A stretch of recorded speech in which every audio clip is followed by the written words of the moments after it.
On, fortified by this crucial win. Everton 1, Manchester United 3. John, thank you very much indeed. Gabby, I know that you and I watched a fair bit of the latter stages of that one in the press room here. Crikey, that was a much needed win for United and for Solskjaer, wasn't it? Yeah, it was a great win for Manchester United, and it showed what all Manchester United fans wanted to see, and maybe the board and the owners, that the team's fighting for the manager. That's what you look at sometimes when you feel like a manager's under pressure, when the team's not playing for them. That Manchester United side today, the players that come on, they were fighting for the manager, and it was a great performance and a great victory against a very good Everton side. So as things stand, that takes Manchester United up a couple of places to 13th, but a further win could see them really climb up into upper mid-table, and that of course is the aspiration for both Crystal Palace and for Leeds United today as well. All of those teams now with 10 points from 7 games. Already this weekend we have seen Brighton 0, Burnley 0 and Southampton 2, Newcastle 0. They were the Friday night games UK time that kicked off game week 8 in the Premier League. We've just told you about Everton, Manchester United. After us at 5:30 UK, it's Tom Rennie and Dave Kitson, the commentary team, for Chelsea versus Sheffield United. And the Blades manager is Chris Wilder, saying last season's result at the Bridge, 2-2 back in August 2019, plus a 3-0 win at Bramall Lane in July 2020, will certainly give his team much needed belief. Chelsea stepped off the pace second half, we stepped on it, and that's what happens in the Premier League. We gave ourselves an opportunity, getting a goal back pretty soon after half time, and we pushed, but we could have, they could have been out of sight as well, but we managed to hang on in the game. And I think, there's some quite naive people out there that think, if they think that we can go toe to toe with any of these big clubs, I think that, the positive thing from my point of view in the last 2 games is we've been in the game right the way through, and we have to.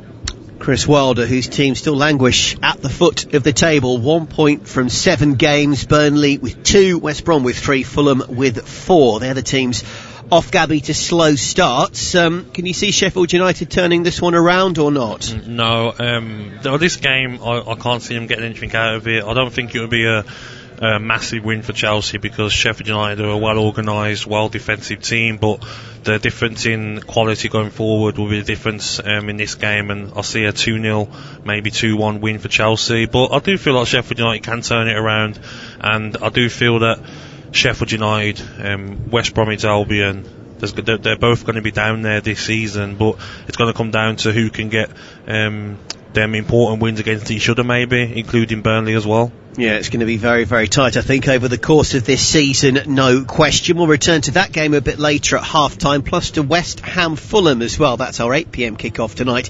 The fourth of our commentary games. Andrew Self and Rufus Brevitt, the former Fulham fullback, your commentary team for that one. OK, Gabby, so that is some of the games away from ours. Let's focus back then on our featured game here on Premier League Live, off in just over 10 minutes. Crystal Palace against Leeds. Let's hear from the Leeds United captain, their Scotland international centre-half Liam Cooper, on the back of the veteran Palace boss Roy Hodgson, saying that Leeds' Marcelo Bielsa, his opposite number, was an excellent appointment. He's got them back into the Premiership, something which so many people have tried and not been able to do. And now, of course, he's started extremely well in the Premiership, and his team has played some outstandingly good games. I've never met him, unfortunately. Of course, I've always known about him, and I look forward to meeting him tomorrow. He's a person for whom I have very much respect, and I'm impressed by the type of football that Leeds are playing. It's unbelievable, the euphoria around every single game, and we want to test ourselves against the best in the world. And the boys are hurting, but this is the Premier League. It comes thick and fast now, and we've just got to put it right and get reaction from the full team. There's no way around that. I mean, the fact is, if you're going to get a lot of players forward, which will give you a chance to score goals, there's no question of that.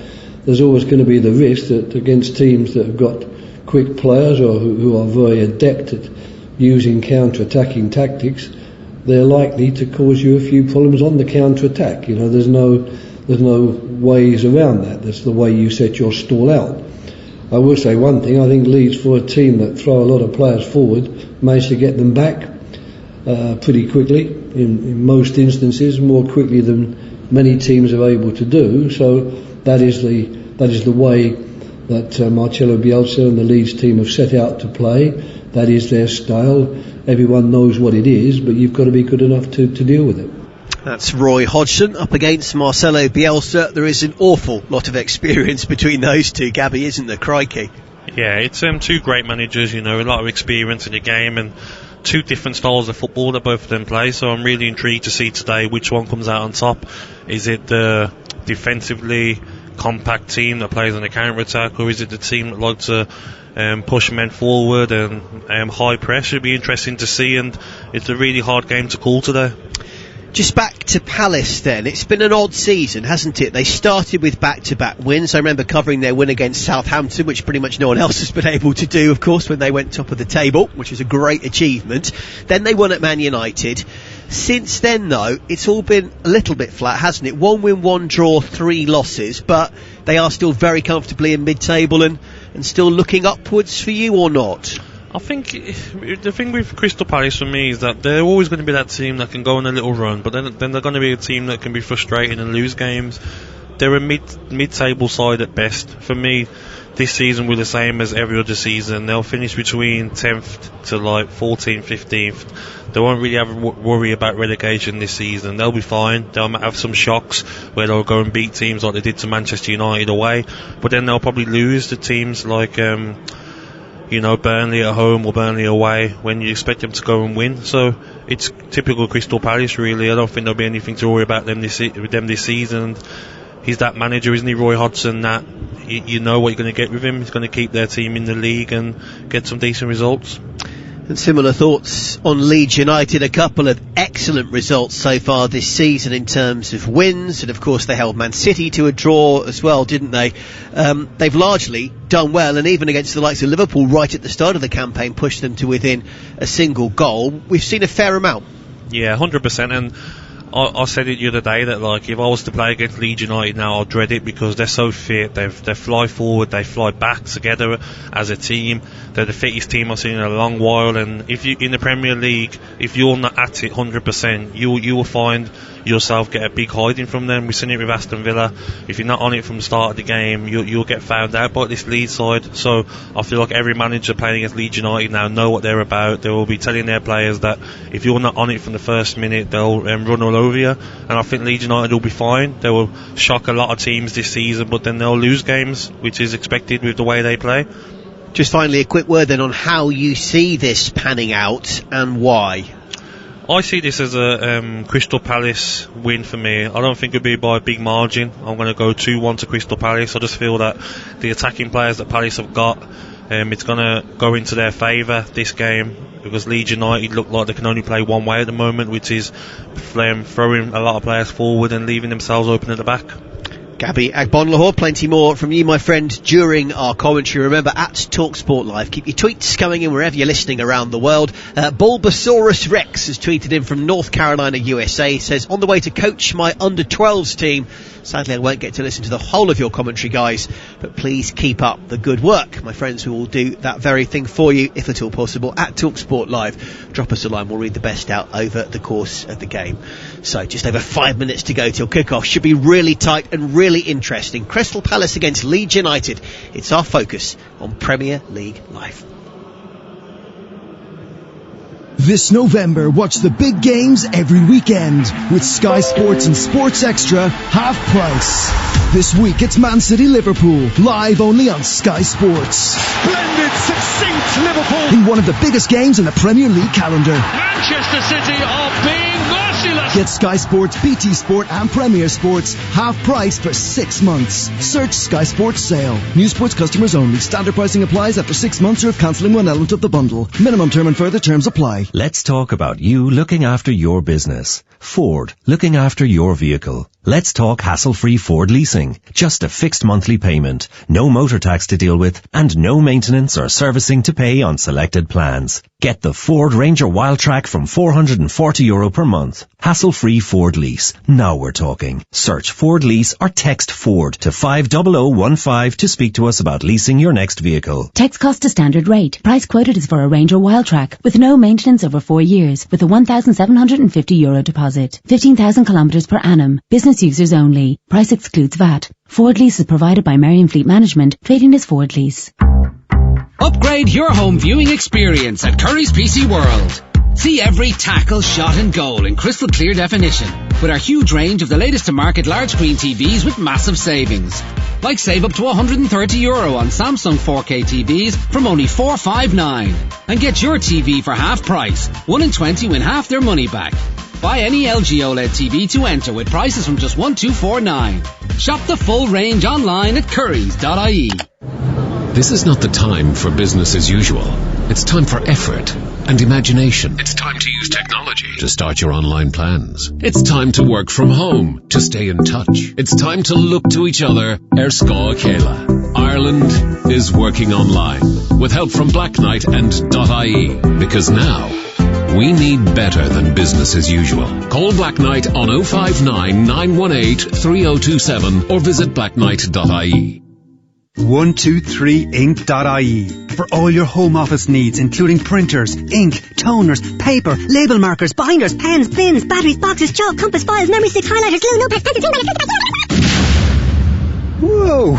And we're cheaper than your current supplier. 123ink.ie for home, for office, for less. Introducing Guardson Sport. Protect your sporting equipment from COVID-19 for up to 14 days with Guardson Sport Disinfectant Treatment. Ideal in team sport settings with the sharing of balls, rackets, gloves, helmets and all other sporting equipment. Guardson Sport kills COVID-19 on impact, keeping surfaces free from COVID-19 and other viruses and bacteria for up to 14 days by creating a protective polymer layer on application. For more information on Guardson Sport and other quality assured, certified and approved PPE, visit yourcovidprotection.com. 12, Mamadou Sakho, 15. You're listening to TalkSport's coverage of Crystal Palace against Leeds United from Selhurst Park. I'm your host, Russell Hargreaves, and alongside me is the former Aston Villa and England striker, Gabby Agbonlahor, and this is Premier League Live. Just a couple of moments' time, we prepare for a minute's silence. This, of course, the closest home game to Remembrance Sunday, this coming Sunday. So all the players prepare to line up in and around the centre circle, both arms embracing each other. So 2 sets of 11 facing each other either side of halfway as we honour the fallen and those who gave the ultimate sacrifice in service of their country.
The last post, always so emotive as we honour the fallen, and there is a huge poppy wreath just by the ball on the centre circle, which will be removed in just a couple of seconds' time by our match referee. By the way, that is Christopher Kavanagh, as we prepare for kick-off with that sombre note firmly in mind ahead of Remembrance Sunday.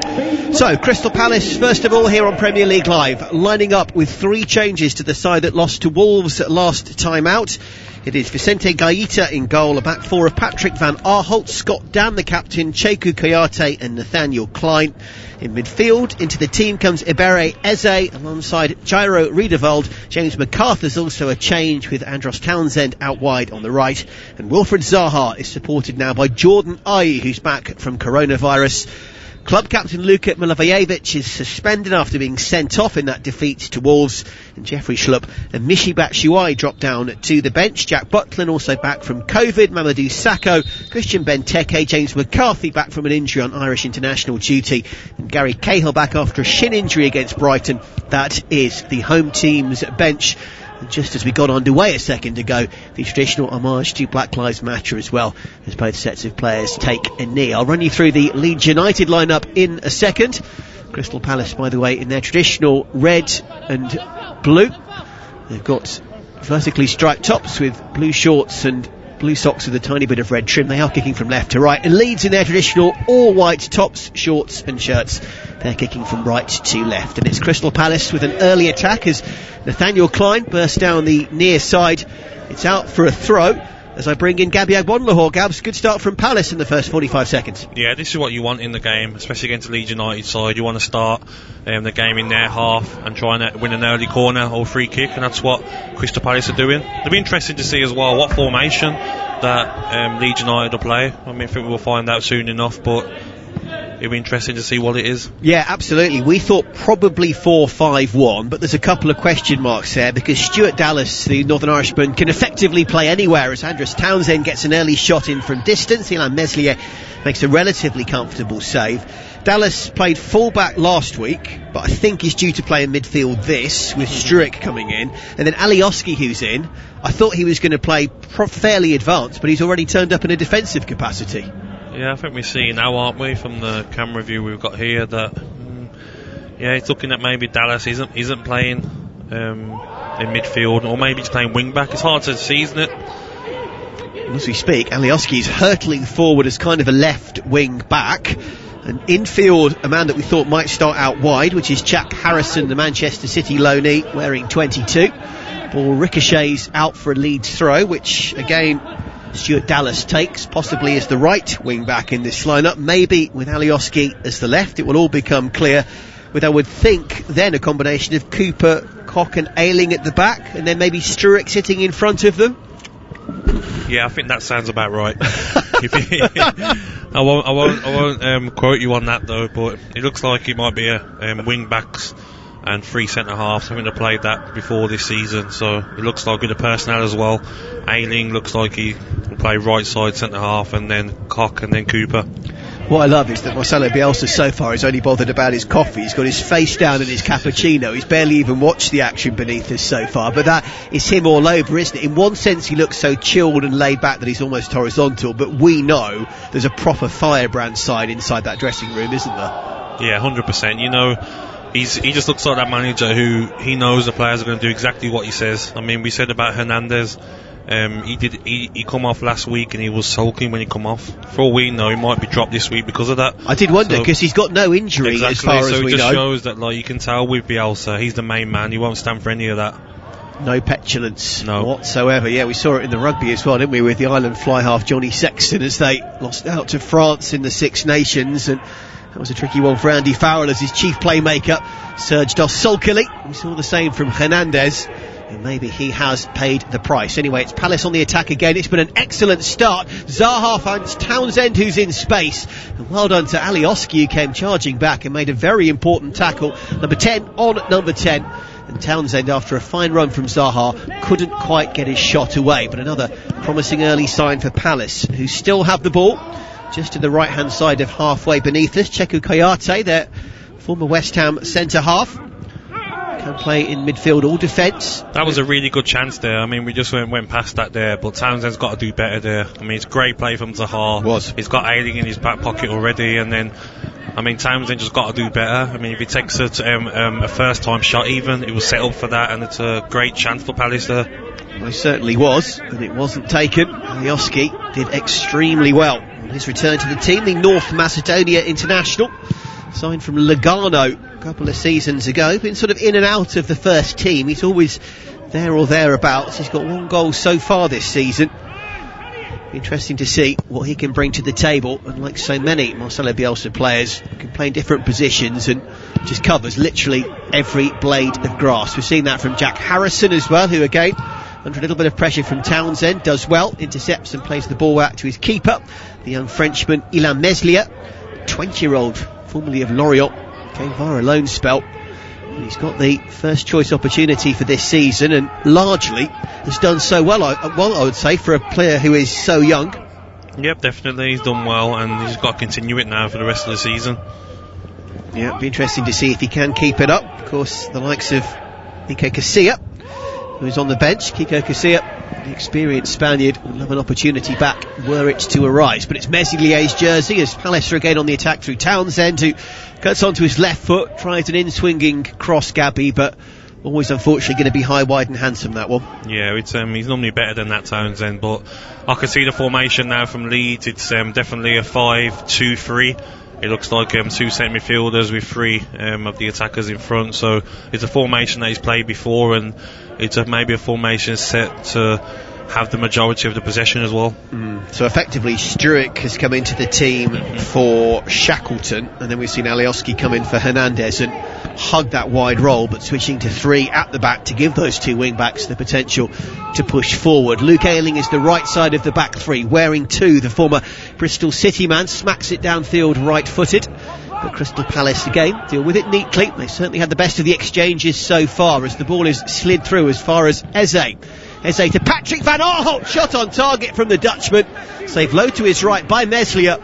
Palace's fine start continues, probably their best at least shot of the game so far. Yeah, they look very dangerous, don't they? They've got men flying forward here, Crystal Palace, and Leeds haven't really started at the moment. They're not really tracking the runners like you'd expect Leeds United players to do, and the formation that Palace are playing at the moment is the one that's working more. Palace, as Gabby says, very happy 6.5 minutes in, where it remains Crystal Palace 0, Leeds 0 on Premier League Live. Wherever you're listening around the world, we value you being with us. It's an absolute privilege and pleasure, I say it every week, to bring you the Premier League to our brilliant global audience. It's loved in so many parts of the world. Welcome to South London, where a bit of only a fog today has cleared. It's a cold but dry day. Slightly zippy playing surface, and it's Leeds finally on the attack for pretty much the first time in the game for a meaningful note, as the Portuguese Helder Costa, formerly of Wolves, weaves his way forward, finds Dallas on the overlap, and all Palace can do is concede a corner. Yeah, but that's what they will do well. You see there the way they press there from Dallas. They will do that Leeds United, and they can be dangerous off set pieces, so Palace will have to be awake here. First corner of the game, despite Palace dominating the early exchanges, it does go Leeds' way. Vicente Gaeta, the Palace keeper, barking out some instructions. Plenty of white jerseys up for the visitors. Away swinging corner, and I'm pretty sure that it was Robin Koch, the German, who got up there first. It was, but Palace's defence doing enough to put him off, and all he could do, Gabby, was guide that header over the bar. Yeah, it's good defending and it's a good header. Leeds United are going to be dangerous with their centre halves coming up for corners, but that's what you want from your team. Roy Hodgson will want his defenders who are picking up to make a challenge. That's what they did there, so good defending from Crystal Palace. 8 gone, Palace 0, Leeds 0, as Gaeta trots across to take the goal kick. Warren B has tweeted in from Blacksburg, Virginia, says, I'm driving to Tennessee, go Leeds. We'll see if the Whites can get the job done as you drive Warren from state to state.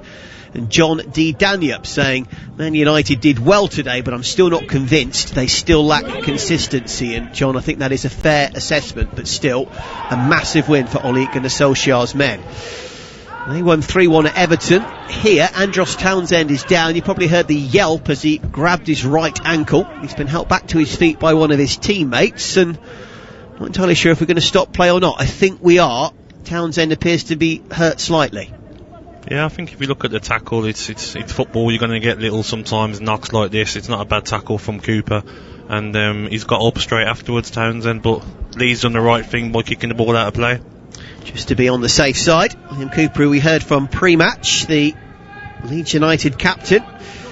4 caps for Scotland, 6 years service at Leeds, played the best part of 200 league games and 200 plus in all competitions. He's been a very, very good servant, the skipper, hasn't he? Yeah, and that's what you want to see, don't you? You want to see like the club being loyal to the player and the player being loyal to the club, and he's Mr. Leeds, isn't he, Mr. Cooper? Absolutely, he really is.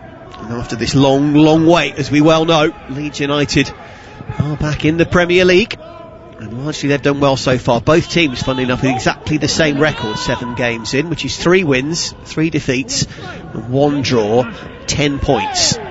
which is not a bad return. If either could get the win today, they would go up to 6th, maybe 5th. It would be a fantastic position heading into the second international break of the campaign, which of course takes place next weekend. Leeds pressing Palace as best they can. Kouyate under pressure from Patrick Bamford, but Cheku Kouyate, the Senegalese, does well to play it back to his Spanish keeper Gaeta. Helder Costa miscontrolling, chance briefly to win it back for Leeds on halfway. Palace did have it through Wilfred Zaha. He's then dispossessed by Costa. Zaha feels he was fouled. Dallas puts in the early cross. Kouyate off balance, falling, did well to clear it as far as Patrick van Aanholt. And the Dutch left back for Palace bangs it downfield. This time Koch brings down Ayew. And Leeds United concede the free kick. Scrappy passage of play, but Leeds just coming back into it a bit more, aren't they? Yeah, this is what Leeds will do. You know, they'll start off sometimes on top. Sometimes they won't start on top, but they'll have their part in the game where they'll come for you, and that's what they're doing now. They're going to be on top of Crystal Palace now. I'm sure Bielsa's giving them pelters on the side as well with their first 8 minutes, so you'll see a better Leeds now. Free kick, pumped down to the left-hand side to the returning Jordan Ayew, out for a couple of weeks after testing positive for COVID-19. He's taken the place of Batshuayi in the team. He's gone down. Was he fouled? He's convinced he was. Another Palace player who I think was Zaha is down as well. Indeed he is. 2 lying prone. And Ayew, of the two, seems to be the one who's in more pain. Yeah, I think it's what is a foul, but I mean, footballers nowadays, I mean, you can't be touched now and they're down. I mean, you look at the replay that we can see now and he's not really touched Ayew, so I'm sure he'll be back up, and we're looking at it now, he's back up. What a surprise. Gamesmanship potentially. 11.5 gone, Palace 0, Leeds 0. That's the voice of former Aston Villa and England striker Gabby Agbonlahor. It's a Palace corner which Eze takes. It's a good delivery and a fantastic headed goal, and Palace take the lead through Scott Dan, the skipper, with his first of the season, with a wonderful header off the bar and in. Great corner from Eze, superb header from the captain, and it's Palace 1, Leeds 0. I mean, it's a great header, isn't it, from Scott Dan? Great ball in, and I think it's the one place in the goal where the keeper can't catch it. It's off the bar and in. Yeah, it's unfortunate for the keeper. He's not going to be able to catch that, but it's a great goal from Crystal Palace, and it's a perfect start for them. You're absolutely spot on that it effectively clips the bar before it touches the sliver of the glove of the keeper, and that is the exact gap to aim for, isn't it? Because any less and it would have been saved, and any more it would have hit the bar, if you see what I mean. Yep, 100%, and this is going to work into Crystal Palace's tactics. You know, they're going to want Leeds now to push more men on and play on the counter-attack, so this would be the perfect start that Roy Hodgson would have wanted. Scotty Dan gets the job done. Very, very nice goal. 6 years he's been at the club, proper servant himself, having signed from Blackburn Rovers way back in the day in 2014. Scott Dan gives Crystal Palace the lead. It's Leeds United though on the attack, trying to respond quickly. Harrison lets the ball roll as far as Alioski, who is in perhaps a more familiar advanced position now on the left-hand edge of the penalty area. Ball is let run by young Pascal Struijk, the 21-year-old Dutchman. Crosses whipped in looking for Patrick Bamford. It's well over Bamford's head though, and easily claimed by Vicente Gaeta in the Palace goal. They'll be more than happy with how they managed to contain Leeds there. So a goal kick to Crystal Palace, which Gaeta belts downfield. Long kick looking for Jordan Ayew, who isn't necessarily going to give you much of an aerial presence. Excellent player on the floor, and he lost out there. Here come Leeds again through Harrison, with that sort of bunch of black hair that's tied behind him as he cuts in on his right foot. No real options infield, so it goes back to Alioski, who plays a 1-2 with the aforementioned Pascal Struijk, formerly of the Ajax Academy. Nice pedigree. And it's Struijk who tries for the ball against his fellow Dutchman Jairo Riedeveld, just on the edge of the Palace area. And again, Palace deal with it nicely. Here's Eberici Eze, signed from Queen's Park Rangers in the summer, set up the goal with his corner. He's bundled over by Costa, and Eze wins the free kick. So he sets up a goal at one end And on his return to the 11, Gabby now wins a free kick under pressure at the other. Yeah, I really liked him last season when I seen him. I was like, I really wanted Aston Villa to sign him, to be honest, if I'm being biased, because he's such a talented player and he's what you want in a young player. He's hungry, he can run, he can dribble, he can score goals, assists, and he's shown that so far at Crystal Palace, and he's definitely going to be one for the future. Just having another look on the big screen at the goal, and Robin Koch was the player who was up against Dan, and he's a pretty powerful presence himself. He's got a couple of German international caps, the man that was bought from Freiburg, and Dan did really well from a standing start to rise above him, didn't he? That is not easy. Yeah, 100%, and it's a great header. But I feel like sometimes the attackers attacking a set piece, more than the time, it got the advantage because you're running onto it. I always felt when I was defending set pieces, I felt like, you know, that I wasn't going to win the header because someone's running against you, he's going to beat you, and that's what happened there with Scott Dan. Scott Dan, of course, who, despite being born up on Merseyside, spent a fair amount of time in our part of the world, didn't he? 4 years at Walsall, very close to where I'm from, and then Coventry and Birmingham City as well, so good lad. He played for Birmingham City, so he's not a good lad. 2 years with your arch second City rivals, 2009 to 2011, absolutely. Anyway, we'll focus back on the task at hand. 16 gone, Palace 1, Leeds 0, and Harrison has switched flanks. Finds Ayling as Leeds just try to break things up a little bit. Lovely exchange as far as Bamford, and Patrick Bamford scores against the club that he was on loan at back in the day. He never scored in the Premier League for Palace, but he's done it against them for Leeds, and it's Bamford's 7th of the season in 8 games. It's Palace 1, Leeds 1. I mean, I want to see this again, see if it was offside, but Crystal Palace will be definitely angry about this goal because it come out of nothing, didn't it? We look at the replay here. No, it's onside. Yeah, onside. I mean, Nathaniel Klein and Kouyaté there are marking space. They're not marking Bamford. No one picks him up. And it's a great goal and great finish on Bamford. What I quite liked as well, it wasn't by much, but Matthias Klick just delayed for a second as he surveyed his option, didn't he? And the run was timed perfectly, and it just got the better of the Palace defence. Yeah, and it's a perfect situation you want as a striker. I mean, with Bamford, you want someone to be in that hole, picking the ball up there, and you can make your run, and you'll take them goals all day. Yeah, 6 games in the Premier League on loan at Palace from Chelsea back in the 2015 to 16 season. We have gone to VAR to double check if the goal stands. His body was onside. My only fear is he's got an outstretched left hand, hasn't he? Oh, come on. Come on. No. Because of an outstretched left arm. You can't score with your arm. And you can't score with your arm. They're saying this doesn't count. Oh, that's ridiculous. That's ridiculous. That's a good goal. Struck off, and just the momentum, the flow of the game is ruined. Wow, I'll be fuming if I was a striker going in at half time and seeing that. Oh my. How can. So we're back, by the way, everybody, to Palace 1, Leeds 0. That is laughable. Forget all those Bamford stats.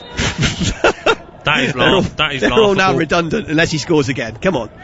Oh, but I agree with you 100%. If you could score with your arm, fine. But you can't. So if you've got your arm stuck out, probably like they say you can score with your shoulder, can't you? But his probably shoulder was onside. His arm, the rest of his arm was offside, which you can't score with. So, wow. Now strikers are going to make runs in behind with their hands next to their legs. Well, it's outstretched because he's showing Klick where he wants the ball. It's all a legitimate part of the build-up to the very well-crafted strike.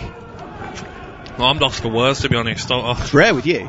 Yeah, I think if Leeds don't end up getting another goal in this game, I mean, they'll be making a lot of noise about this because that should be definitely a goal. And the other point that's been raised of late is, should there be a minimal amount of referees' assistance call, just like in cricket where there's umpires call, where if it's very, very close you stick with the on-field decision, be that a wicket or not, if you see what I mean, in cricket. Lots of people saying we should have that, I don't know, 10 centimetres or something for football as well. Yeah, but you say that then, like, I'll just think offside's offside, and it's not been too bad, the offside rule, but 1 minute your arm can't be offside, 1 minute it can. That's the consistency we need, and now the new rule is your arm can be offside. So it's incredible. So Palace having certainly ridden their luck. At the other end, look for a second. Keeper and centre-half got in each other's way, Meslier and Koch. And they were very lucky that the ball fell to an empty area of the field. And no Palace player could poke it home. Palace come forward again down the far side through Van Aanholt, who's dispossessed by Costa. Riedeveld then wins it back infield as far as Eze. He's brought down by Koch. He's had a shaky start to the game, beaten for the goal, clattered into his own keeper, and now the German has given away a free kick on the edge of his own box to Eze. I mean, I'm sure if Bielsa sees that, I don't think he'll be sitting on that stool stool for too long. I'm sure he'll be up. Incredible.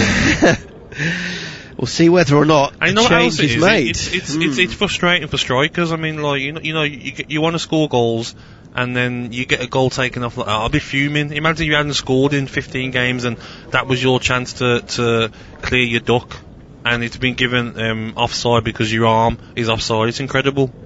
Well, Matthias Klick, the man who set up the goal that wasn't, is the player who got injured in the build-up to this. So even though there was a free kick to Palace as Eze was hacked down, before that, Klick, I think unseen by the officials, was hurt. And I tell you what, we've already had 7 fouls in this game, and we're barely 20 minutes in. 5 for Leeds, 2 for Palace.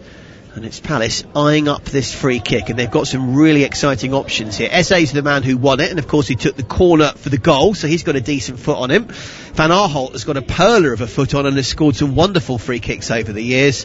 And Gabs, I've commentated on a couple of Andros Townsend pile drivers from 40 yards as well, so any of these are good options, aren't they? It's a dangerous position as well for a free kick. We've seen it with Ward-Prowse against Aston Villa. When you're that close and you've got the quality to get it over the wall, it's a goal. The keeper's not saving it. So it'll be interesting to see who takes it. I mean, Van Aanholt can take a great free kick as well. So it'll be interesting to see to let the right footer take it, because it is perfect for a right footer and Eze to take. Okay, very quickly, half-time coffee on who takes it. I'm saying Eze. Okay, I was going to say that. Okay, I'll go Van Aanholt then. Okay, half-time coffee. Eze! What a goal from Eberiche Eze into the corner, and it's his first for Crystal Palace. This kid has got so much talent, so much promise, and he properly announces himself on the Premier League stage. Eberiche Eze with a wonderful free kick into the corner, and it's Palace 2, Leeds 0. Wow, we said that, didn't I? That if you're in this position, he can get it over the wall, it's a goal. The keeper can't do anything about it. It's not his side. He just gets him really. Yeah, you're not saving that. Like the first goal, off the crossbar and in. Great free kick from Eze, and this lad's got some talent. That's a goal and assist already. Wow. That's his first goal and his first assist in the Premier League, and they both come in the first 22 minutes of this game. Eberiche Eze, as we've talked about, really good for Queen's Park Rangers last season. £16 million plus signing, depending on appearances and so on during his time in South London. But that move from the west of the capital to the south so far is looking like an excellent one. Still only in his early to mid-20s, good age dynamic. I think he's got a very, very good future. And I think you just need to be at a club where you're going to play and you're going to improve, and all that he's got in his ability. I think Palace is a great club for him to play the way they play, counter-attack, dribble with the ball. You know, he can play freely under Roy Hodgson. It's a perfect club for him, and I'm really happy for him, and there's big things to come for this kid. And what's good as well is he's got a good attitude. You can see that. I was listening to one of his interviews on Crystal Palace TV where he came across very well as well. He's going to also track back and do that kind of stuff that Hodgson likes as well, isn't he? I think you haven't got a choice nowadays. I mean, look at Mesut Ozil. He doesn't do it. He doesn't play. I don't think anyone in the Premier League now. Zaha maybe occasionally gets away with it. Maybe occasionally because he's the star man. But you've got to track back now. The Premier League's changed. You haven't got anybody strikers. You've got to chase defenders about, or the defensive midfielder. You don't just get to walk around the pitch and only attack. You've got to defend as well, and he'll be no different. And he's young, fresh. He's going to have a lot of energy and fitness, and I'm sure he'll be fine doing it. So 24 minutes gone nearly here on Premier League Live. Crystal Palace 2, Leeds 0, as Gabby Agbonlor says. Both goals off the crossbar. Scott Dan's bullet header, the captain, and the first in the Premier League, having set up the first. He scored the second, Ebere Eze. I'm getting a lot of tweets as well about, but I won't mention them. I don't want to get in no trouble, but a lot of tweets agreeing with certain comments I've made before, but we won't go into that. Continues to poke Leeds United, who are 2 down. I've not said a word. Of course, Leeds dared to beat your beloved Aston Villa 3-0 a couple of weeks ago. I don't remember that. Let's not live in the past. Bet you don't. Well, I'll tell you what, Patrick Bamford got a hat-trick in that game. That made it 6 from 6, didn't it? Then he had an awful game last time out where he missed a complete sitter, one-on-one with against Leicester. And then, just having had a rare game without a goal, thinks he's got one. And funnily enough, that's the replay on the big screen at Selhurst Park as we speak. And, yeah, as we called it, it's the outstretched left arm as he calls for the ball that gives him offside. And you know as a pro, don't you, if you're offside or not, pretty much, Gabby. Yeah, and his complete reaction as he swivels away is he thinks he's on. Yeah, and I think, like you said, the problem is as well, with that decision, it's sort of killed the game for Leeds, hasn't it, so far? I mean, you go to 1-1, you probably go and get the next goal because you got the confidence. You get that goal disallowed, you then concede the second one. Their heads would have dropped now, and it's just, that's the problem with VAR. It's not working, it's costing people points, and I mean, I feel sorry for Leeds. Yep, completely agree with you. And as the commentary team, we kind of get involved in the moment. We call the goal, the excitement, we try and bring it to everybody, and just, I think, in a way, makes everybody feel flat, doesn't it? If you're listening to the game, obviously if you're watching it, and if you're playing in it as well. But thank goodness Mr. Eze, not long later, scored an absolute worldie to get everybody's juices flowing again and get the excitement levels back up. So that's where we stand. 2 goals, one massively controversially disallowed goal, and we're coming very nicely to the boil. Palace games often don't give you too many goals, but this one is bucking the trend nicely. In fact, I'll find the exact stat in a second for you, Gabs, but it's been a long old time since they scored more than 1 goal in the league at home. Here you go. Only once in 12 home Premier League games in 2020 have they actually managed to score 2+ goals. Wow. But if you said a week ago who would they be most likely to score more than 1 goal against, you'd say Fulham or Leeds, wouldn't you? Yeah. Because of the way they play. So it's no different to this game. Leeds need to probably try and change their tactics in the future. Yeah, it's a really good point as the ball is flicked on. Patrick Bamford scores, and they ain't going to take this one away, ladies and gentlemen. Denied controversially minutes ago. This time Bamford, against the team where he failed to score in the league on loan, makes up for it with a lovely finish into the corner, and the Whites are right back into this one. Palace 2, Leeds 1. It was a great finish there from Bamford. I mean, it seemed like he had an age, didn't he, when the ball got chested down for him. I mean, look at the replay here now. He can chest it and finish, and that's what he can do. He showed that this season.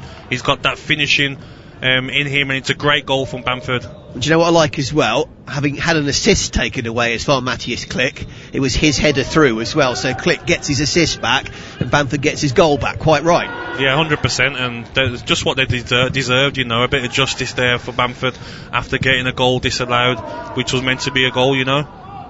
Patrick Bamford, as we know, highly rated youngster, Gabby, coming through at Chelsea, then all the loan spells at Palace, which wasn't great. Norwich, memory serves, didn't go particularly well. Borough was better, then he ended up there, then he was bought by Leeds. Still think a lot of people would not have expected him to have bloomed so late and done so well in the Premier League at 26, 27? Yeah, I mean, you say that, but sometimes it might take you a bit of time to find the right club, the right manager, and he's found that now to play towards his style. You know, you got a manager that trusts him and is going to play him every week, and that's what you need as a player, and I'm happy for him. He's found his home. Yeah, fair play to Patrick Bamford. Could have easily scored twice in this game, but as we stand 28 minutes in, Palace 2, Leeds 1, I think we could be in for a really, really good 60 odd minutes of this one. This game is not over. I mean, you cannot count Leeds out. They've shown it should be 2-2 so far, and there's been nothing between the two sides. So I could see another 3-4 goals in this game for sure. Yeah, which will keep us nice and busy on a chilly November day.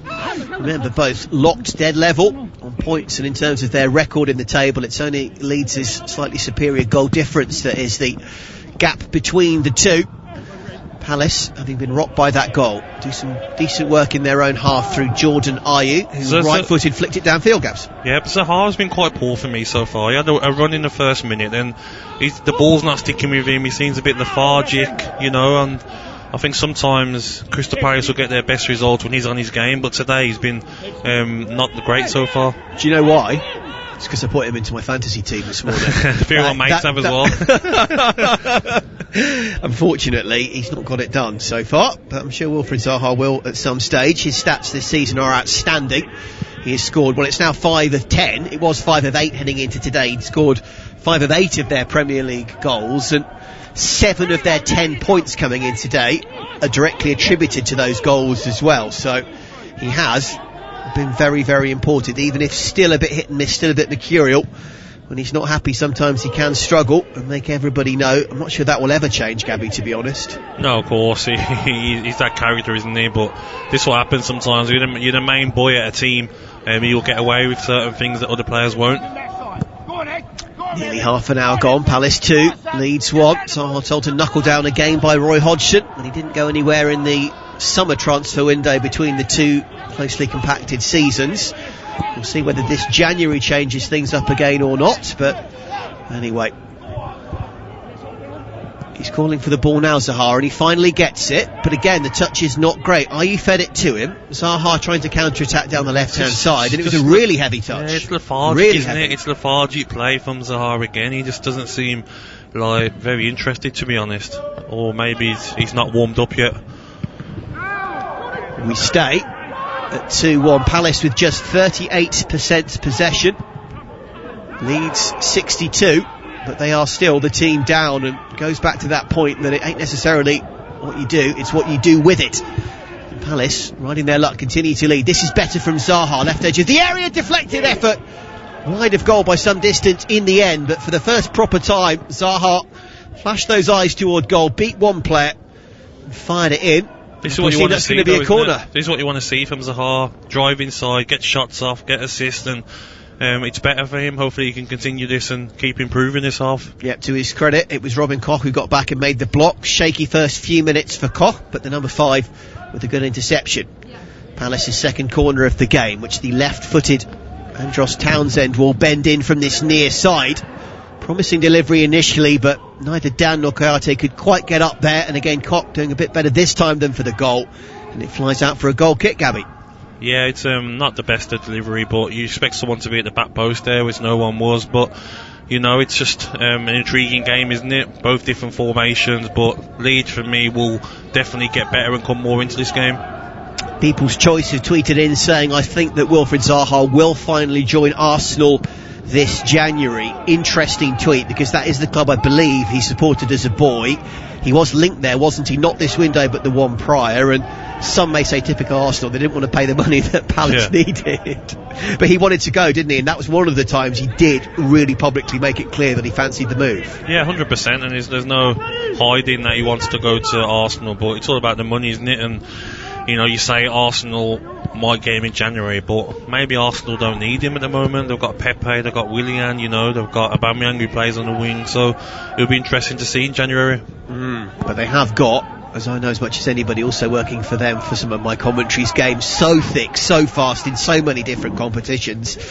Maybe one more bit of kind of more premium finished quality to go with the players you listed, plus their array of exciting youngsters. I don't know, I could maybe see it work. And do you know what, under someone like Mikel Arteta as a different foil to Hodgson, I wonder if he could improve Zaha even at 28. Yeah, 100%. I would love him to go there. I could picture him on the left. That'll give Aubameyang the chance to play down the middle. Yeah. With Willian on the right. It'll be an amazing thing to see, but I just can't see it. I think Arsenal have had the chance to get him, haven't they? How many years now, and they still haven't.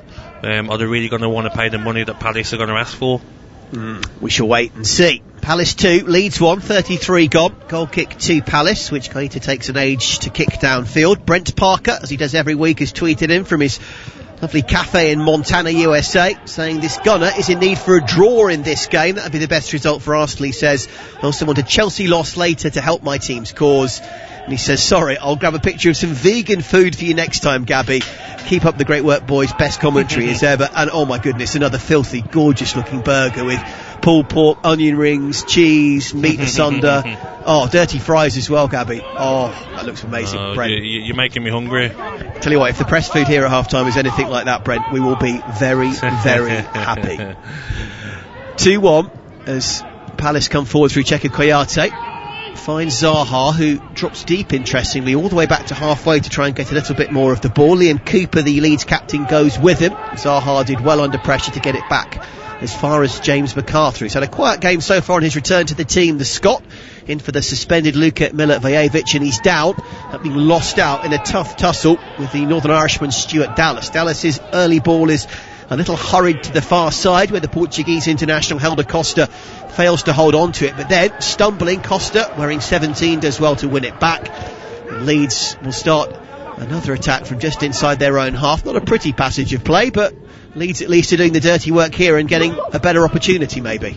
Yeah, it's both teams that are playing well, aren't they? Both teams are defending well, attacking well, and I just feel that there's nothing in it. This game could definitely go either way. I mean, Leeds, they're going to get better because Bielsa will be giving them some stick at half time, so it's a very good game at the moment. John from Jos Plateau State in Nigeria thinks that Leeds may yet come back and get something, and that Palace may yet be made to pay. Yeah, you may well be right, but if Palace could get a third here, you would think it would be the perfect time to really start their ascendancy as Eze bursts forward, but it's a poor ball this time, asking a bit too much of Wilfried Zaha. Eberechi Eze immediately apologises there. Zaha looks around frustratedly as the ball trickles out for another Leeds United throw. Of course, this is a new combination though, Eze and Zaha, isn't it? I mean, Eze's only started a couple of games for Palace. It'll take a while maybe for that one to fully gel. Yeah, when he keeps coming in the team, doesn't he, Eze, and coming out. It'd be nice for him to be given a run now at games under Hodgson and let him show what everyone what he can do, and get them partnerships with AU Townsend and Zaha, because we've seen that he's got the quality, so hopefully he can get them chances. Well, he can do no more than an assist and a goal inside the first 20-odd minutes on his return to the starting 11. And that's exactly where we stand, as Leeds come from halfway once more. Head-to-head, by the way, Palace with 1 draw, 1 win, 2 draws, 5 defeats against Leeds in their last 8 in all competitions, but Leeds are winless on their last 4 trips to Selhurst Park. That could well become 5 if things continue here. James McArthur, who's had a better few minutes, the Scot, eases it forward to Andros Townsend, who on that strong left foot cuts in from the right. Poor ball though, asking too much of Eze. It's easily cut out by Dallas, and here come Leeds on the counter-attack, end to end here on Premier League Live. 36 gone, Palace 2, Leeds 1, as Alioski finds Harrison, left-footed delivery from Hallison. And, Nathaniel Klein has been pretty quiet at right back for Palace. He's steadily done his job, gone about his business, and Klein with a good block there at the expense of a throw. Yeah, but I'm really disappointed in Townsend there. He gives the ball away and he just jogs back. He doesn't really fight to help double up with Klein, And on another day, Harrison gets past Klein and gets a crossing. So disappointing from Townsend. You expect more work rate from him there. Nathaniel Klein in his second spell, of course, with Palace, went away to Southampton where he did well, then Liverpool where things didn't quite click. Leeds corner, conceded by Klein, taken by Harrison. Koyate does well up against Koch. It falls back to Harrison as he tries to beat Townsend. He just miscontrols and the ball trickles out of play for a Palace throw. Yeah, Klein without a club at the start of the season. No one picked him up after Liverpool, and this is an England international and a player himself who's still only in his late 20s. I think this could be a good idea to bring him back to where it all started. Yeah, 100%. You just got to give these players games, haven't you? That's what they need, and he's showed in his career how much of a good player he's been, and it's credit to his old club giving him a chance, because he looks like he was struggling out there for an opportunity. So fair play to Rodgson, and he's showing the faith that Hodgson give him in his performances. Eze tussling with Dallas there, both go crashing to earth, and the ball rebounds to Leeds. Matthias Klick, who set up the disallowed goal and then the actual goal for Patrick Bamford, brings it forward the pole and plays it as far as Costa.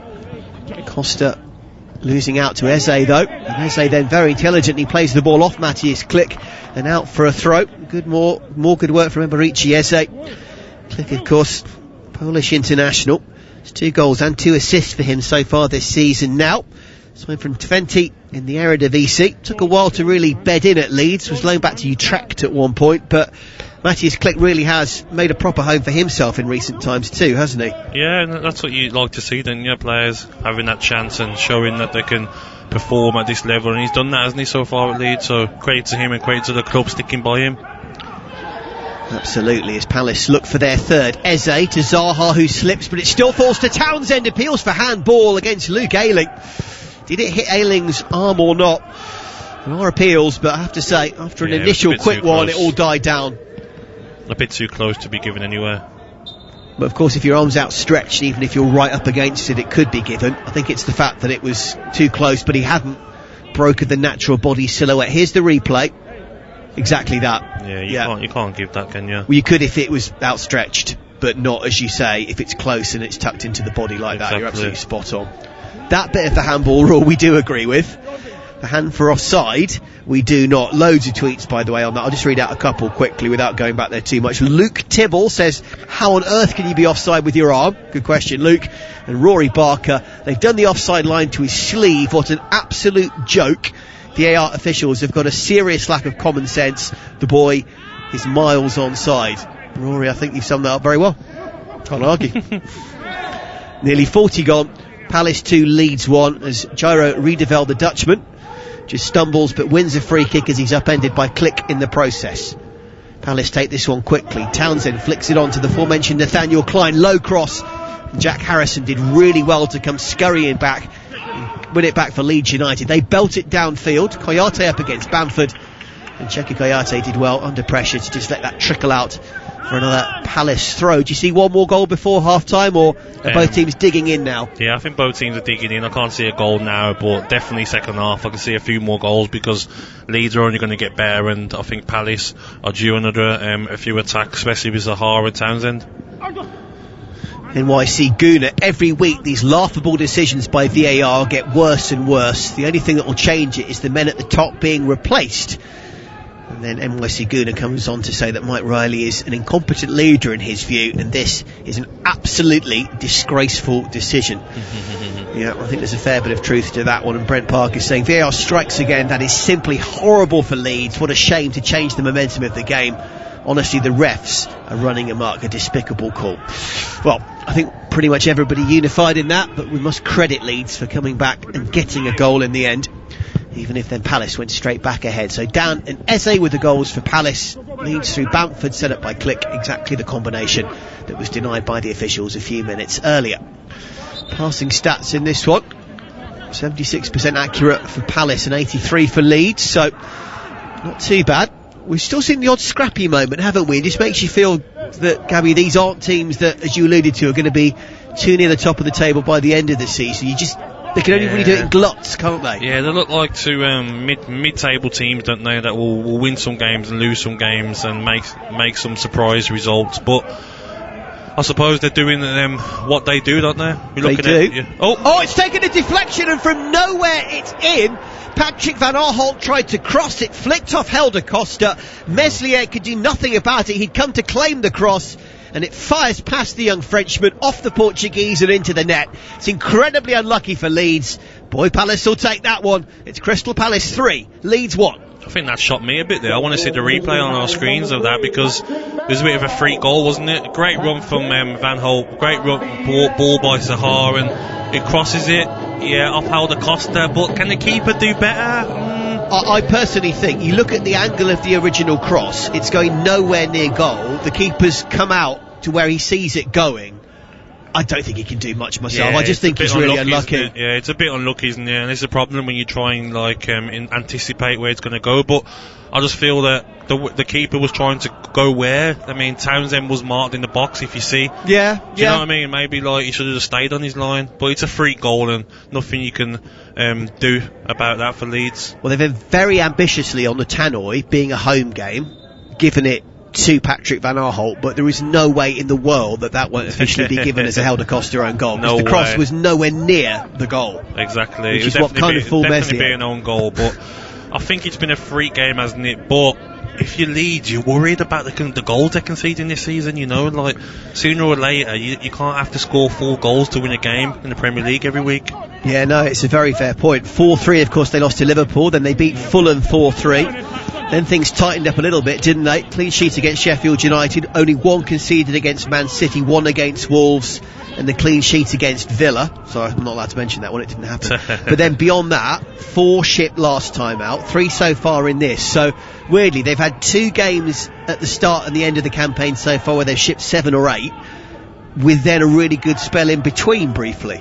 Exactly, so it's something that they need to sort out, really, because there's going to be games this season where you're going to be playing a better team than Crystal Palace. You could be losing 6-7, 7-4. Yeah. You know, there'll be some freak results, definitely. Well, in this crazy league, we've seen obviously a couple of teams, Spurs and Liverpool, with 6 and 7 put past them. By Spurs and, of course, by Villa. You'll remember that one, don't you? Not wrong. But, yeah, in this crazy league, anything can happen, and absolutely right. The susceptibility here for Leeds could be worrying. Palace fancy a fourth before half-time. We've got a few seconds to go until time added on at the end of the first half, and in the end, Ayew and Zaha just get slightly in each other's way. And this time the ball trickles through with no deflection to Meslier. They're playing 3 at the back, 5 at the back, but they're very open, aren't they, Leeds? When you look at them, when Palace receive the ball, it's like no one knows who to pick up, because it's like a false number 9, really, with Ayew that they're playing, Palace. The 3 Leeds centre-halves don't really know who to pick up, and it's been quite troubling this first half.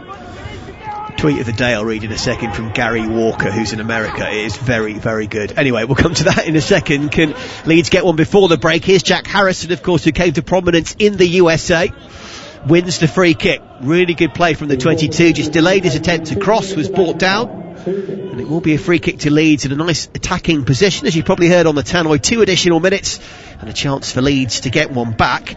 Harrison, promising player, still only 23, played his high school soccer in Massachusetts, having been born in Stoke, was the MLS number 1 draft pick in 2016, went to New York City, was then picked up by Manchester City, and he's on effectively a long-term loan at Leeds. And I know a lot of American fans are very interested in Jack Harrison, and rightly so. He doesn't take the free kick that he won, though. Click bends it in right-footed. Could have been the outswinger from Harrison's left. It was the in-swinger from the right boot of the pole. It's a good delivery, but again, Palace dealt with that well. We've seen that a couple of times, haven't we, from the dead balls from out wide? Yeah, and it's dangerous crossing, isn't it? But they've dealt with it quite well there, and just got to see it through now, Palace. There's 1 minute left, and it'll be a great scoreline to go into half-time with. Gary Walker, VAR makes the US election counting seem well done. Brilliant, Gary. Love it. Having a Saturday break here in Oregon, listening to you guys. We won't go into politics quite clearly. But Gary, excellent tweet. Here's Helder Costa, the man with that very unlucky own goal, to Bamford. Flicked on by Click again, looking for Bamford once more. It's just over the striker's head, though, and it's easily claimed by Vicente Gaeta.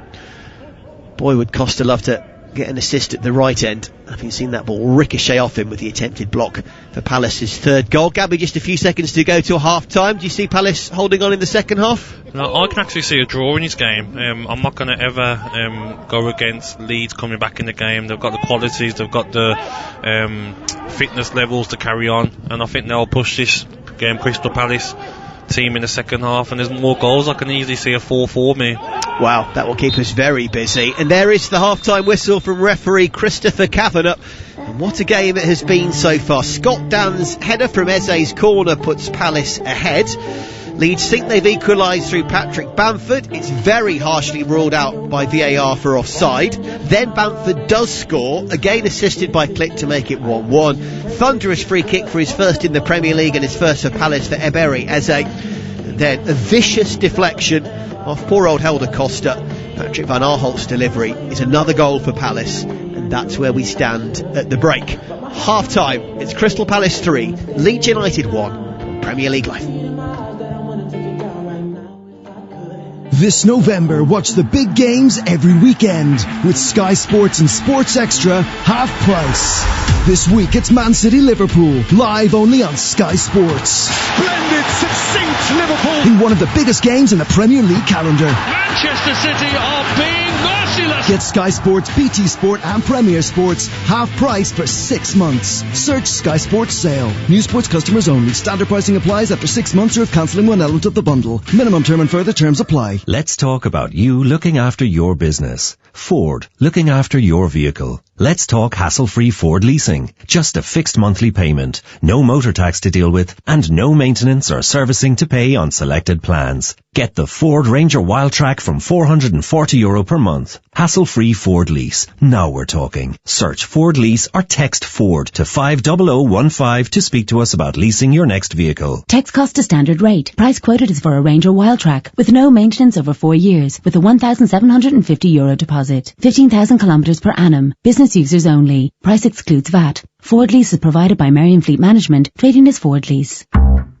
Upgrade your home viewing experience at Curry's PC World.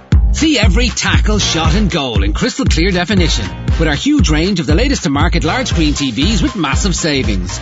Like save up to €130 on Samsung 4K TVs from only $459. And get your TV for half price. 1 in 20 win half their money back. Buy any LG OLED TV to enter with prices from just $1,249. Shop the full range online at currys.ie. This is not the time for business as usual. It's time for effort and imagination. It's time to use technology to start your online plans. It's time to work from home to stay in touch. It's time to look to each other. Erscoa Kayla. Ireland is working online with help from Black Knight and .ie, because now we need better than business as usual. Call Black Knight on 059 918 3027 or visit blackknight.ie. 123ink.ie for all your home office needs, including printers, ink, toners, paper, label markers, binders, pens, bins, batteries, boxes, chalk, compass, files, memory sticks, highlighters, glue, notepads, pencils, Whoa! And we're cheaper than your current supplier. 123ink.ie for home, for office, for less. Introducing Guardson Sport. Protect your sporting equipment from COVID-19 for up to 14 days with Guardson Sport Disinfectant Treatment. Ideal in team sport settings with the sharing of balls, rackets, gloves, helmets and all other sporting equipment. Guardson Sport kills COVID-19 on impact, keeping surfaces free from COVID-19 and other viruses and bacteria for up to 14 days by creating a protective polymer layer on application. For more information on Guardson Sport and other quality assured, certified and approved PPE, visit yourcovidprotection.com. You're listening to TalkSport's coverage of Crystal Palace against Leeds United from Selhurst Park. I'm your host, Russell Hargreaves. Alongside me, the former Aston Villa and England striker, Gabby Agbonlahor. This is Premier League Live. We've seen 4 goals. Should have seen 5. Controversy, drama. Let's round it all up for you.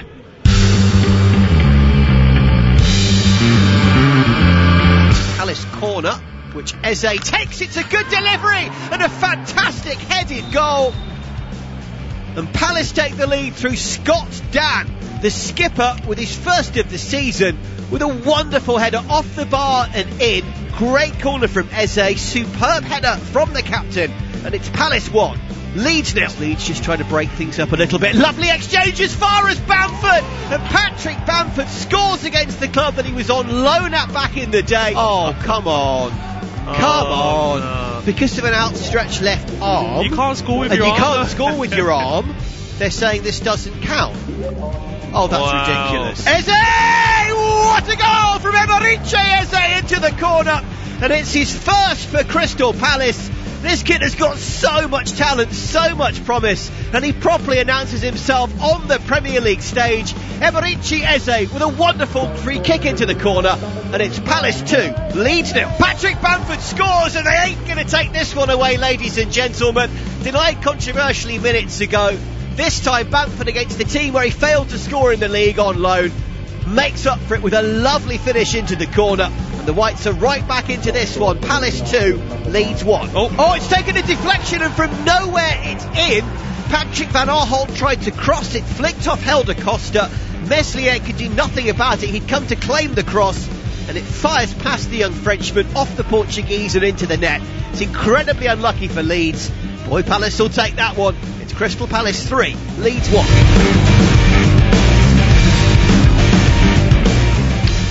Sums it up very nicely. Excellent work from the boys behind the glass there with the look back at the first half, Gabby, and yeah, it was a hell of a half, wasn't it?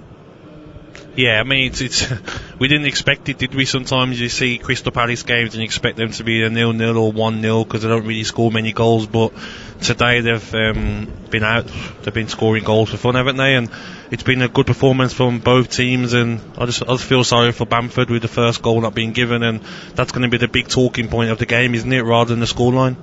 Completely agree. I'm just going to read you one tweet on it from Jack Frost, who's enjoying the commentary from Los Angeles, California, where they're still, he says, waiting for their first rain since May.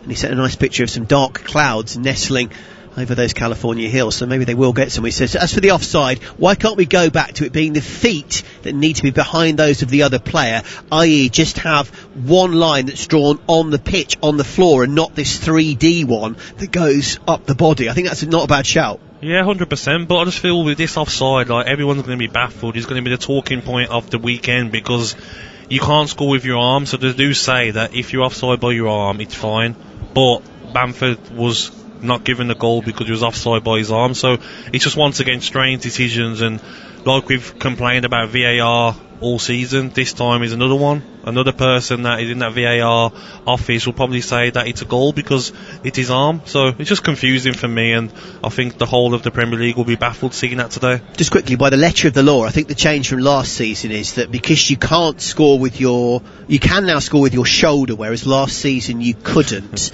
That's the change. That if it hits your shoulder, that isn't a goal this season, whereas last season it would have been. But the other point is, how can you be sure exactly where it hits? You've got a sleeve there, you've got, like, obviously clothing above the body. That's the other point here. We understand the slight shift in terms of what is legal and what isn't, but it's then trying to judge that precisely with such minutiae. Yeah, it's so hard, isn't it? And I mean, what are they going to say now when you ask the question? They'll probably say that, yeah, maybe part of his shoulder was offside.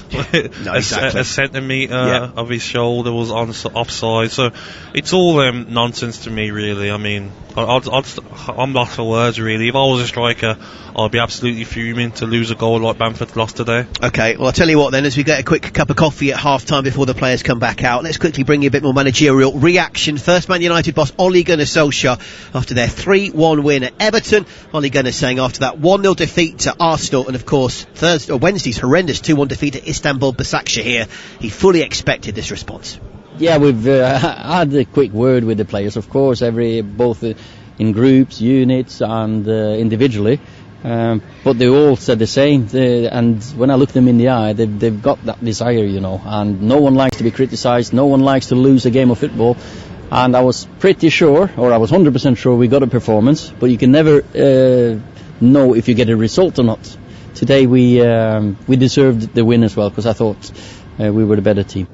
Well done to Manchester United, back on to 10 points from 7 games, exactly the same as these two as they head into the second half, Palace and Leeds. 2 more commentary games today to look forward to. Of course, Chelsea-Sheffield United is next up at 5:30 UK, so in just over an hour and a half's time with Dave Kitson and Tom Reddy. We heard pre-match from Sheffield United's Chris Wilder.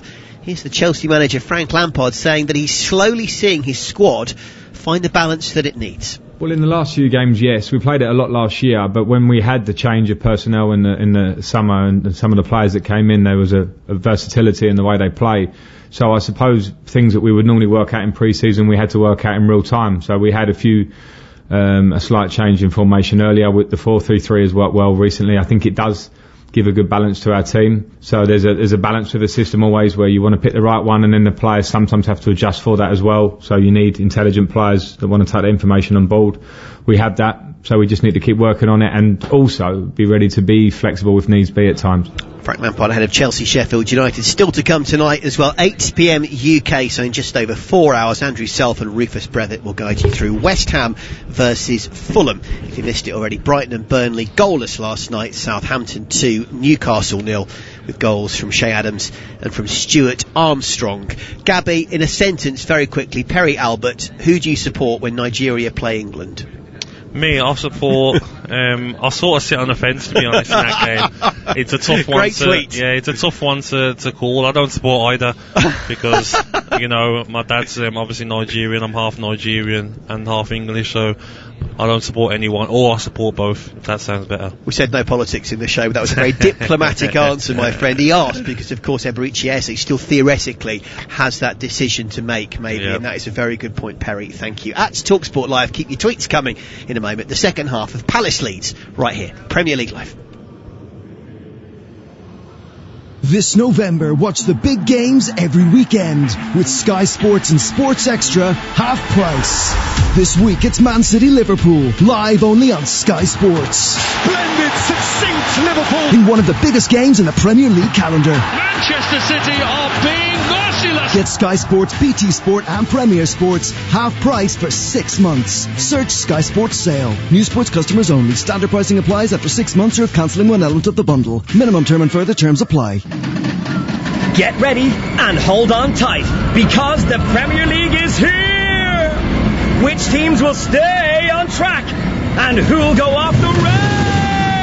Get the Irish Sun for top transfer news, exclusive star interviews and opinions from the biggest names in football. Plus expert analysis of every action-packed match in our fantastic goals pull-out each weekend. Stay up to speed because you never know what the Premier League is going to throw up. Pick up the Irish Sun today. Create the Premier League atmosphere at home with Harvey Norman, the home of the big screen. Feel like you're on the pitch with our stunning range of 4K smart LED and OLED TVs from LG, starting from just $449.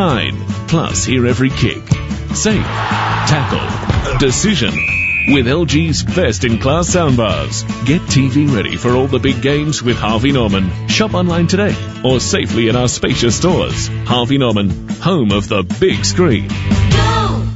Demanding a high performance from your team? You should be demanding the same from your tires. The Irish Tyre Industry Association is urging motorists to stay safe this winter and check the condition of your tyres. You could even be liable for a fine and 2 penalty points if found driving with tyres below the legal tread depth limit of 1.6 millimeters. ITIA expert technicians will carry out a free tyre safety check to ensure your tyres are safe and legal. Visit itia.ie to find your local expert. As Ireland's homegrown insurer, FPD knows it's empowering when someone has your back. So switch your van insurance to us and get up to 75% no-claim discount. Visit fbd.ie to request a quote. FBD Insurance. Support. It's what we do. Terms, conditions and underwriting criteria apply. 75% no-claims discount is based on proof of 5 years no-claims discount and available to new commercial motor customers only. FBD Insurance Group Limited, trading as FBD Insurance, is regulated by the Central Bank of Ireland. Commercial motor insurance is underwritten by FBD Insurance plc. At Paddy Power, we know competition for the remote control can be fierce at the weekends. So, in order to give the non-football loving occupants of your house something to do, here are some of our top suggestions. Go for a walk. Walk the dog. Walk to the shops. Go cycling. Cycle the dog. Recycle the dog. Just go! All very good options, we say. And that's not the only one. Get a completely free €5 bet on Man City v Liverpool this Sunday. Claim yours now. Paddy Power. Online exclusive. New customers must deposit 1 bet per customer. Opt-in required. T's and C's apply. 18 plus gamblingcare.ie.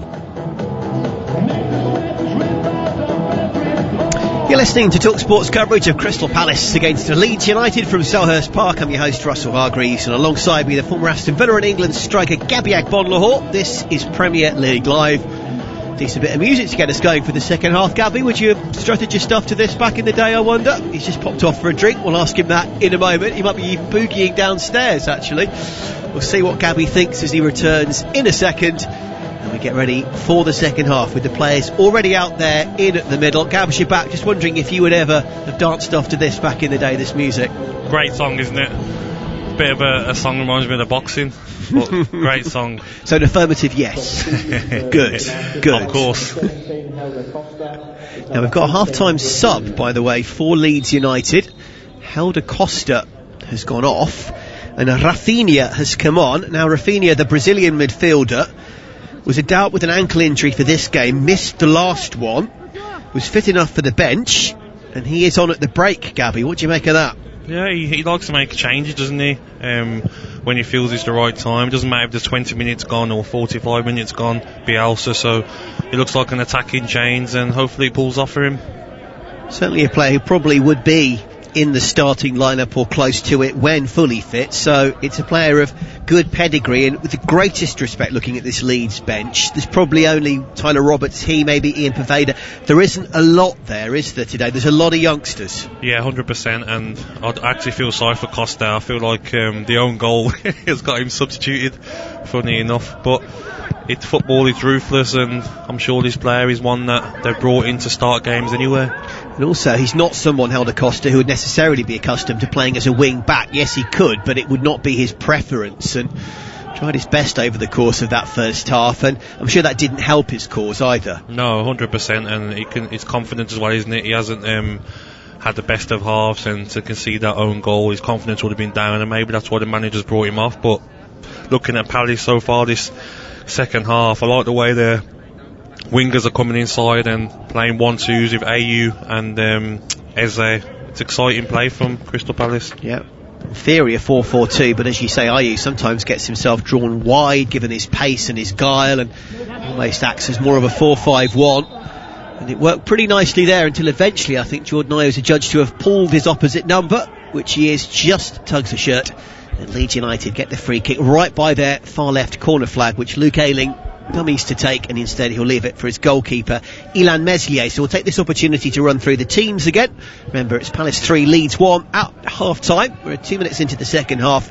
Palace with Gaeta in goal, Klein, Kayate, Dan the skipper and Van Aanholt at the back, MacArthur, Riedeveld, Eze and Townsend in midfield, and Ayew off Zaha up front. And Leeds, we'll come to their team in a moment because they're on the defensive as Palace surge forward again through Jordan Ayew, the Ghanaian, with a lively start to the second half. Didn't see a huge amount necessarily of him in the first, had his moments. The man who's back from a positive coronavirus test that saw him sit out 2 or 3 games, of course. Leeds now building from the back themselves through Luke Ayling, and Rafinha, I think, is pretty much like for like taking up that right wing back berth. Would you assess it to be the same, Gabby? Yeah, it looks like the same formation, and you know he's gone into that role. Maybe it's not the role that he's used to, but I'm sure he'll do it for the cause. Pascal Struijk up as far as Bamford, who tries a little 1-2 with Click, which worked for a goal, and for that controversially disallowed goal as well in the first half. Foul on the far side. Man sent sprawling by the captain Liam Cooper. It was Wilfred Zaha. Cooper upended him pretty unceremoniously. Ooh, yeah, definitely contact on that one. Yeah, Wilfred Zaha, of course, who wanted a penalty last time out. There were quite a few frustrations for Palace in that 2-0 defeat to Wolves. Among them was, I thought, a bit of contact and a penalty that wasn't given. Is that sometimes Zaha's reputation still counting against him? Yeah, and it always will. Players like him, they're always going to go down quite easy. It's their style of playing. You're never going to take that away from them. And the way we're seeing penalties going nowadays, you don't really blame these players. You know, you can go down with a slight touch and win a penalty. We've seen it recently. We've seen it with Salah last weekend, and it will continue. Yeah, very, very good point. Minimal contact maybe for Mo Salah. Plenty of media and fan reaction to that one, as we well know. Leeds just playing themselves out of danger, but overplaying as Dallas rather unceremoniously and uncharacteristically gives it away. As far as Ayew to Zaha, who's twisting and turning, still going. Wilf Zaha beat 3 players and probably overdid it as he tried 1 pirouette too many and eventually lost out to a packed wall of white at the back for Leeds. Leeds get it clear, and they properly get it clear because Rafinha has just beaten James MacArthur. All ends up. And Leeds work the ball from their own box to the edge of the opposing box as Click bends in the cross looking for Patrick Bamford. Dan's there up against him, and Palace get it to relative safety. Leeds coming again on the far side. Pascal Struijk again. As far as Dejan Alioski, the Macedonian. I just hope Crystal Palace don't try and overdo certain situations, because this game is not over yet. You cannot rule this Leeds side out of coming back into it. Spot on, and a lovely crossfield ball there from one wing back to the other. Cross was put in, and in the end I think it's Andros Townsend who opts for safety first. Indeed it is, under pressure from Jack Harrison, and Townsend pokes it behind for a Leeds corner.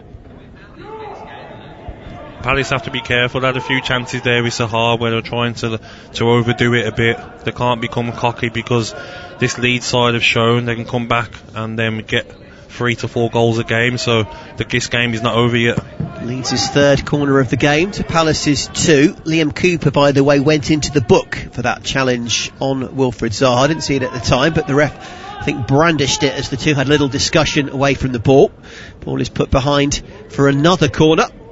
And again, Jack Harrison, left-footed, went on loan from Man City, will bend it. Oh, it's a good delivery. Cox up there. That could have gone absolutely anywhere. There were 4 lead shirts up. Palace a bit static. And in the end, it fizzed behind for a goal kick. Was that Rafinha, the new man, who was up there?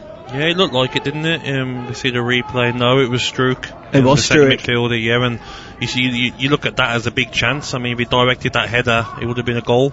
Actually, Rafinha was completely unmarked behind that glut of players as well. Had an ounce more power, could have maybe gone over Struijk and over Cooper.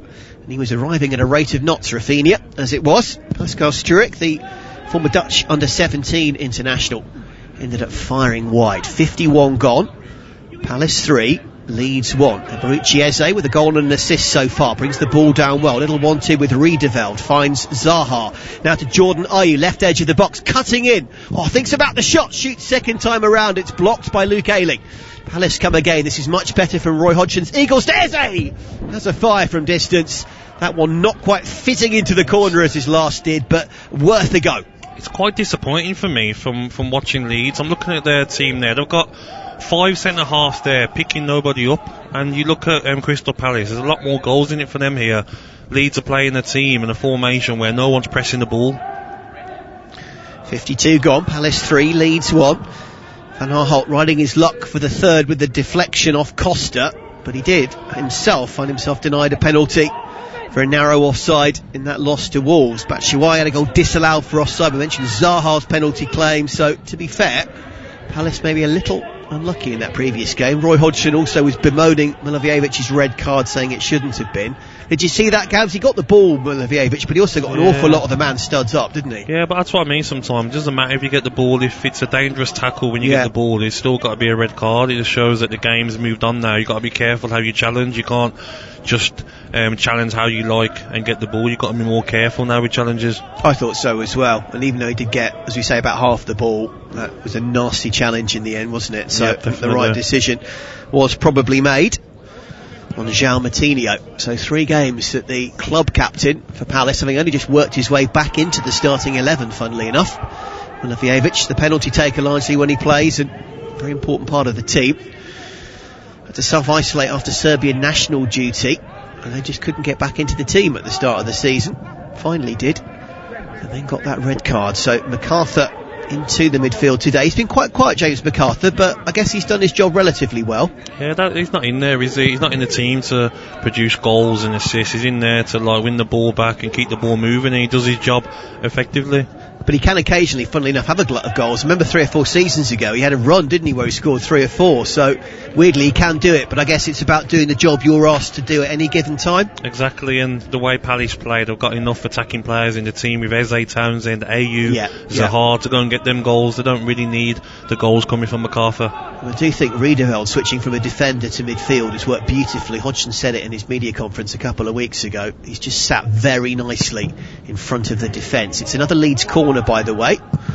Harrison looking for his fellow ponytailed player in the form of Ayling. It rebounds off Ayling high into the air. Koch is there, up against Kouyaté. In the end, it's off Robin Koch, but only as far as Andros Townsend, who right-footed, is more than happy to smack that one downfield for a Leeds throw just inside their own half on the far side. Leeds, by the way, never had the chance to run through their team. It's Meslier, Struijk, Ayling, Koch and Cooper, the captain. Click, Dallas, Alioski, Harrison, Bamford, and the new man playing at right wing back for the second half is Rafinha, who's replaced Helder Costa. And it's Leeds on the attack through Dallas. The Northern Irishman tries to clip it forward to Bamford. And again, Scott Dann is there. Not put a foot wrong all game, Scott Dann. Ayew as far as Townsend as Palace now counter-attack. It's Townsend up against Alioski. 2 pacey players going for it on the far side. Was there a foul? The answer is no. Alioski just leant into Andros Townsend. He was matching him for pace, which is no easy feat, and managed to get it back. That wasn't bad, was it? No, you expect that from Leeds United players. They're going to track back, they're going to run forward and back and defend as a team, and Alioski does that well. Yeah, but impressed actually on his return in the slightly unfamiliar role. Here is Harrison, who's become increasingly involved over the course of the game. Alioski's delivery, not a bad one, looking for Bamford on the edge of the 6-yard box, but Jacinto Gaeta makes the block, and we stay Palace 3, Leeds 1, with 55 minutes gone right here on Premier League Live. Going to be another Crystal Palace goal kick in a moment. Gabby, I'm just wondering what else Leeds can do from here. For me, probably Tyler Roberts, the pacey young Welshman. Yeah, bring him on. He's done it right, hasn't he? But is he Premier League quality? I don't think he's showing it in his cameo appearances this season. Probably done better for Wales, actually, hasn't he? They look for quite Leeds. short, don't they, on options. Leeds haven't really got a plan B, have they? You look at striker-wise, you had Rodrigo now. They've got no one apart from Bamford. So I don't think I can see any more changes from Leeds at the moment. I feel like the team they've got out there at the moment is their best team possible at the moment. Ian Poveda-Ocampo wearing 7, attacking midfielder is probably the other option, but at the moment Leeds are on the back foot once more. It is MacArthur, funnily enough, showing a bit more of his forward skills as he dribbles it downfield. He's dispossessed by Struijk. Bamford helps him and now finds Rafinha as Leeds counter-attack. Bamford tried a clever first-time ball to Dallas, which was blocked by guess who, Scott Dann again. Possibly man of the match so far. I know Eze's played well, but Dan's been brilliant. Yeah, he's done well, hasn't he? But I feel we've still got a long 35 minutes left. So far, I stress. Yes, for sure. Now, Ayling's unhappy because Zaha's gone down and got the free kick this time, but he still doesn't look happy. Yeah, that wasn't a fair free kick for me, though. I think Zaha just took a bit too much time on the ball, and Ayling got the ball fairly. So we stay at 3-1. 14 fouls in the game so far already. 5 for Palace, 9 for Leeds. So Leeds are winning the foul count, if not the match count. And it is a Palace free kick about midway inside the Leeds half, right beneath our vantage point here on Premier League Live. Patrick Van Aanholt will take it. He's bemoaning a lack of options and movement, so goes short as far as Eze, then the ball's out, and that's a proper waste, isn't it, of the opportunity? Yeah, you want to make the most of them opportunities, but I just feel that Palace at this time just want to try and kill this game, don't they? One more goal and the game's over, so they'll be looking to get that now. Ryan McKinney's just waking up in New York, listening to us, saying it's going to be a beautiful day for once here. What are the conditions like for the second half? Ryan, I would say it's not too bad. It's overcast and cold, but at least it's dry and there's not really any wind today either, which is nice. They're pretty good playing conditions, I'd have said. Yeah, definitely. This is the perfect weather, really. Not too cold, not too warm. Players don't like playing in the hot weather, and it's not wet either. Perfect game, perfect weather for a game of football. Yemi is playing FIFA on his laptop or listening to us. Good man. He's also looking forward to Chelsea Man United later, which is the game he's playing. And Neo Man says, I've got Bamford in my fantasy team. I'm happy he's got one, but I'm furious we don't have 2 and extra points. He says, yet more the AR controversy in the EPL. Absolutely, my friend. At TalkSport Live, keep your tweets coming in. 3-1 to Palace. Leeds have just plateaued a bit again after a lively start to the second half. They just need perhaps a new dimension, but as Gabriel Bonlahor says, their options off the bench, particularly having brought Rafinha on, are a bit limited. We should add they're without Rodrigo, their record signing. He tested positive for COVID recently. England international Calvin Phillips is out, of course, with a shoulder problem at the moment. Diego Llorente is injured as well, a muscle injury picked up on Spanish international duty. Adam Forshaw had played a fair bit, of course, before. He's got a hip problem. Quite a few experienced and quite a few new signings out there, aren't there, which is going to hurt you if you're a club, no matter what money you've got and no matter what your squad is coming up. 100%, it will hurt anyone when you've got them sort of injuries, but that's where you give young players a chance and they've got to prove that they can do it. Some of them are, some of them aren't, I think would be a fair assessment of what we're seeing at the moment. But this is what I said about Leeds. Sometimes teams will work you out, you can work hard, but this is the Premier League. Every club now will work hard, their players will run, and that's what Crystal Palace are doing, they're matching Leeds' work rate. Decent cross. That's something you have to do. You have to do in the Premier League now. Absolutely. Decent cross at least there from Dallas, which was blocked by MacArthur. And we had that surging run forward before losing out. Back to some more defensive duties there for the former Hamilton man. Of course at Wigan as well, when there was the MacArthur and McCarthy combination that has been reinvigorated here at Palace. James McCarthy, as you mentioned, back as far as the bench after an injury on Irish international duty. Leeds looking for their second as Struick pokes it through, looking for Matthias Klick. The pole just couldn't quite get there, and again Zaha's been poor, hasn't he? Yeah, he's just given it away again, the rebound, hasn't he? It's like sometimes he feels like he's the only person on the pitch that he can't be tackled and he takes too much time. It's been a disappointing display from Zaha. Oh, lovely through ball this time for the new man. Rafinha to Dallas, deflected cross off Scott Dan. Half-hearted appeal for handball, another appeal for another handball, but I think this time the referee's assistance flag is up. Klick going and trying his best there after good work from Rafinha, but it's just not quite happening for Leeds at the moment. Yeah, in fact it was Dallas, wasn't it, who just ghosted into an offside position as he came back to try and block Coyote's clearance, and we stay at 3-1 with exactly an hour gone. I tell you what, Gabby, you look at the Palace bench in contrast. Butland, Mamadou Sakho, Jeffrey Schlupp, Benteke, McCarthy, Batshuayi and Gary Cahill. That is a very impressive bench. Yeah, and when they get their injuries back, that's what they've got. Palace, they've got a good 16, 17 players, haven't they? When they get a few injuries, they get a bench that's not up to standard, but he's happy to have his better players back, I'm sure. Roy Hodgson. That's still, by the way, without Tariq Mitchell, who's back imminently, James Tompkins, who's had a setback in his recovery, Joel Ward, who often plays, and then Wayne Hennessy and Connor Wickham. So 5 more first-team squad members who are still out, and Hodgson is nicely. amassing a pretty solid squad here. Even the likes of Martin Kelly and so on, who are fit and a normal stalwart squad members, can't get in. So that is a big tick actually for what Hodgson's trying to do. Yeah, and I like the way this game, he hasn't gone with a Batshuayi or Benteke. He's gone with AU more agile, and he knew it was going to be this sort of game. I mean, the lead centre halves, they want to play against Benteke or Batshuayi, against players that are going to run around them with energy. They're not going to enjoy playing.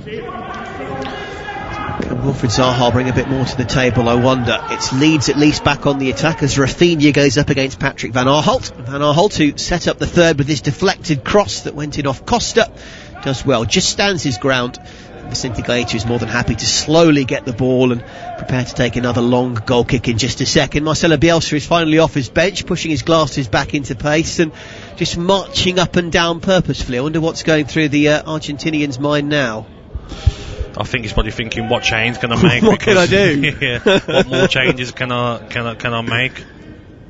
The answer is limited as Gaeta smacks it downfield. It's won by Liam Cooper.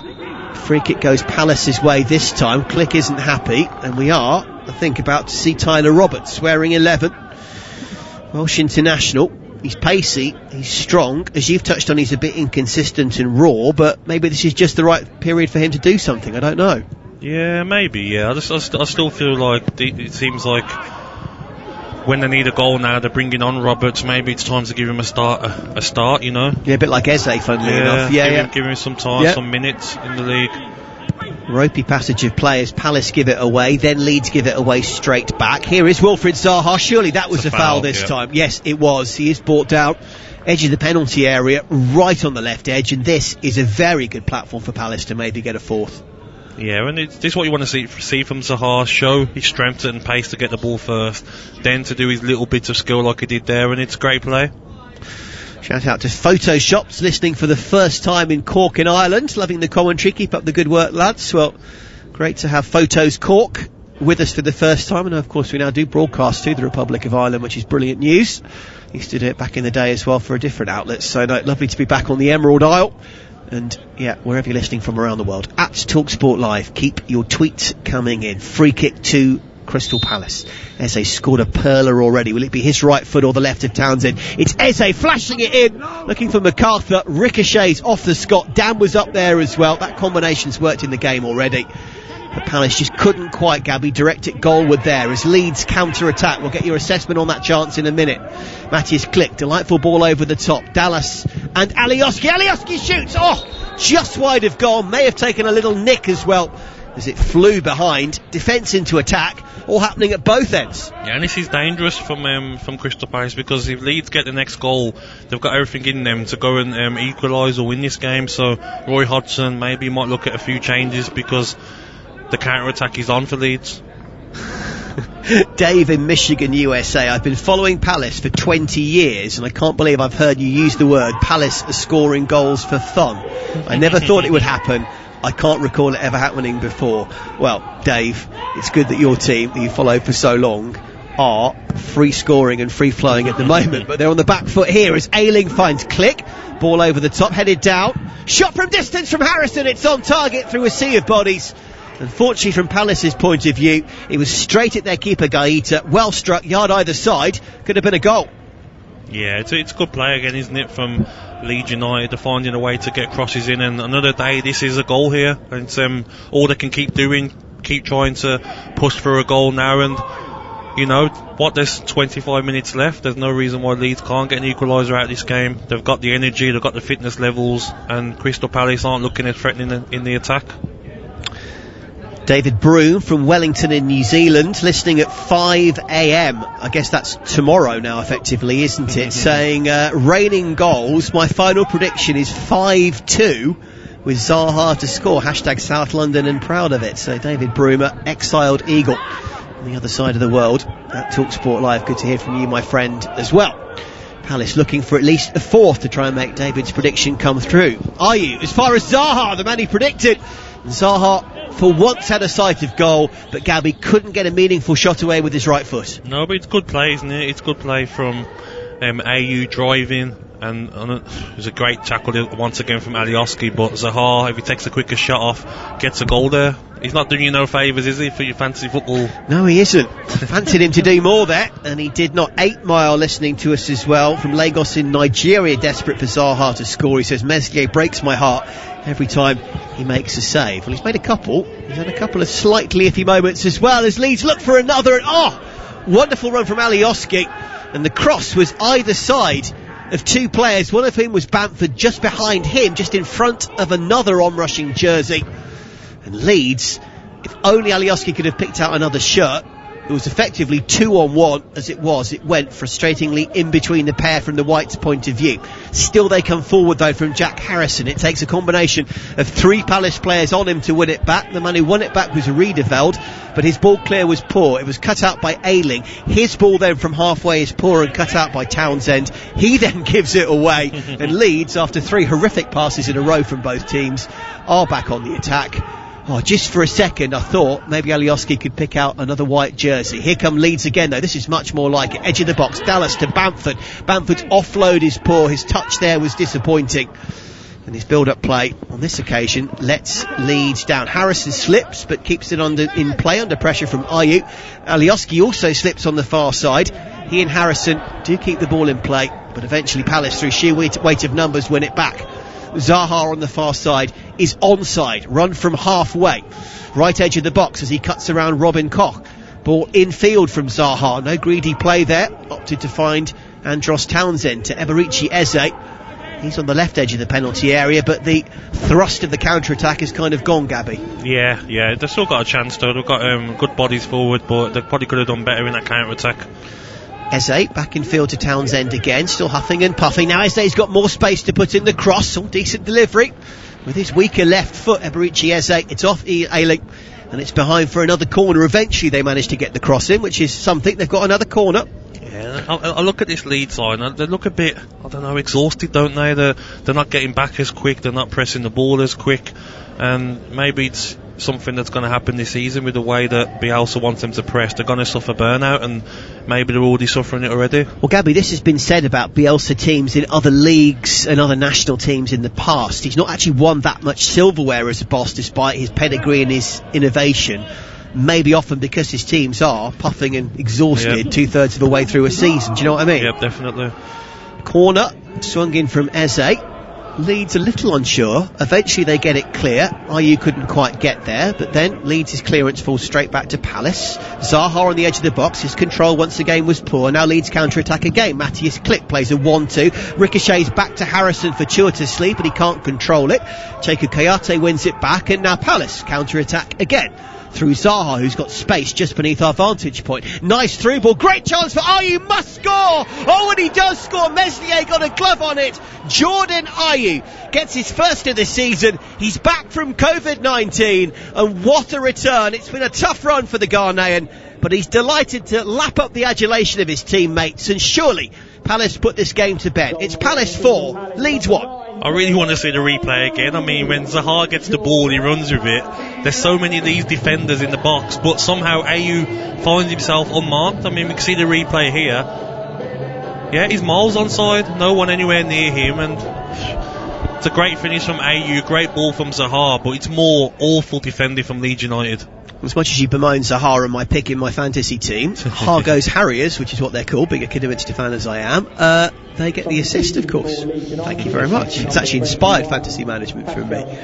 Good ball from Zaha, and for once, everyone stood off him as well, didn't they, and just invited him to make that run and do something meaningful. Yeah, well, and like I said, no one's picking up Ayew. I mean, how can you leave someone like Ayew on his own in the box when you've still got so many numbers back? And it's been the problem, hasn't it, this season for Leeds, and it's looking like it's going to continue. Really poor defending. So all 3 Palace scorers who actually scored themselves, the fourth being an own goal from Costa, are all first goals of the season. Scotty down early on, Eze with that sumptuous free kick, and now Jordan Ayew as well. 71 on the clock, Palace 4, Leeds 1, and at this point Roy Hodgson decides to take Andros Townsend off with further battles and big games to come. And on comes Jeffrey Schlupp, the Ghanaian. That's 2 Ghanaians on the field now with Ayew as well, the goal scorer.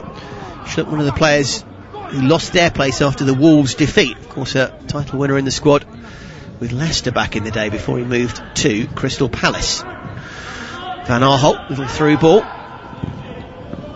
And they've got to be careful here playing football on the edge of their own 6-yard box, Crystal Palace. Yes, they're 4-1 up, but you can't take too many liberties and be too lackadaisical. They give it away. First meaningful touch for the Leeds sub from a few moments ago, Tyler Roberts, the young Welshman. Inside to Dallas, now to Ayling. Palace trying to atone for giving it away sloppily. 4 players surround Dallas. The cross takes a deflection, fizzes up into the air, and guess who? Scott Dan is there again to calmly shepherd it back to Gaeta. I don't think Hodgson will like how Palace gave that one away, though. No, it's sloppy play, isn't it? And the game's not won yet. Leeds will not give up. You can't start playing lacklustre passes at the back, and Roy Hodgson will be very angry the way they're playing the last couple of minutes. By the way, Roberts was on for Pascal Struijk, the Dutchman, who acquitted himself as best as he could, and for a 21-year-old I thought actually did okay, but new blood, more firepower, the only option he really had. That was what Marcelo Bielsa took as his decision a couple of minutes ago before that last substitution for Palace. As we look on the big screen at Andros Townsend having been taken off, looking beady-eyed, shall we say, across at the rest of player. What's he thinking? Would he have liked to have seen the rest of that one out, given the fact that there is an international break? It's not like they've got a game next week. Yeah, you want to see it out, but he's been okay today, hasn't he, Townsend? But he's not been one of the better attacker players, so I would have no moans about bringing him off. And Jeffrey Schlupp has been outstanding when he's played this season, so he deserves to even have been starting. Great opportunity for Leeds to get another, and Bamford should have done far, far better. Click, ghosting to the left side this time with his right foot the pole. That was the combination that led to the goal for Leeds earlier, and the disallowed one. Good delivery, Bamford between the two defenders. Oh, he's got to hit the target from there, surely. Hits his shoulder. I love the way he then appeals for a corner. So what you'd have done if he'd shouldered it. Yeah, he knows he had a bad connection with the header, and he knows. But he's been the bright spark, hasn't he, for Leeds this season and today, and I just feel sorry for him with that goal disallowed and the way his team's defended.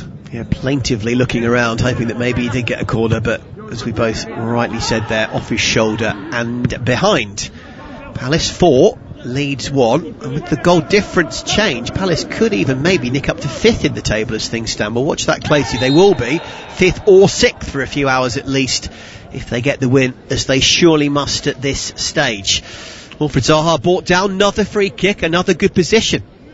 Yeah, it's a great position, isn't it? Again, I think maybe someone else will take this one. It's a bit further out, but Leeds for me are all over the place. Their tactics and that everyone was going crazy about, and I mentioned about it, but sometimes you've got to look at it and you've got to be critical of Bielsa's tactics, especially today, because they look open, they look defensively poor, and they've conceded 4 goals to quite average Crystal Palace side. Well, you won the half-time coffee by saying it would be Eze to take the free kick, and I said Van Aanholt. Do you want another one for full-time? Because it's the same 2 players. Should we stick with our same 2 choices? Yeah, I'll have Eze. Alright, I'm going to say Van Aanholt again. Yeah, the right the right foot of Eberici Eze, who scored a pearler already, or the left of Van Aanholt. It's a short taken free kick by Eze to Van Aanholt. I'm not quite sure where that leaves our bet, but anyway, for me, they got that horribly wrong and overcomplicated it, and one of them should have just leathered it. Yeah, that's what happens, isn't it? When you 4-1 up, it's what you do. You sometimes overcomplicate things, and that's what they did there. And in the end, the ball trickled out harmlessly and rather apologetically for a goal kick. Shani Mark signs himself as a long-time listener from Cork in Ireland, saying Gabby is a legend. There you go. I wonder if Shani Mark is a Villa fan. Oh, that's very nice. Very nice. Thank you very much. Good work at Shani Mark. So at TalkSport Live, keep your tweets coming in for the final few minutes of this one. We'll read out a few more as we tick toward full time. Leeds desperately trying to get something out of this game. It's so unlikely now, but Jack Harrison, who's been one of their better and more involved players, does well on the far side up against Jairo Riedeveld, and at least wins a free kick. It's about midway inside Palace territory, but again, it's a long way out to really make too much happen, isn't it, for me, Gabby? Yeah, it's a bit too much too late now, isn't it, for them? You can't see them getting back into this game, and they've been really poor this game, and I'm sure with Scott Dan at the back, Crystal Palace will clear this and probably end up on the other side of the pitch in a counter-attack. Free kick, which Harrison dummies, and Click bends in. Just as I says, here we go. Here we go, here is Zaha. Oh, he's brought down by Matthias Click, and that was very, very cynical, right in front of the ref on halfway.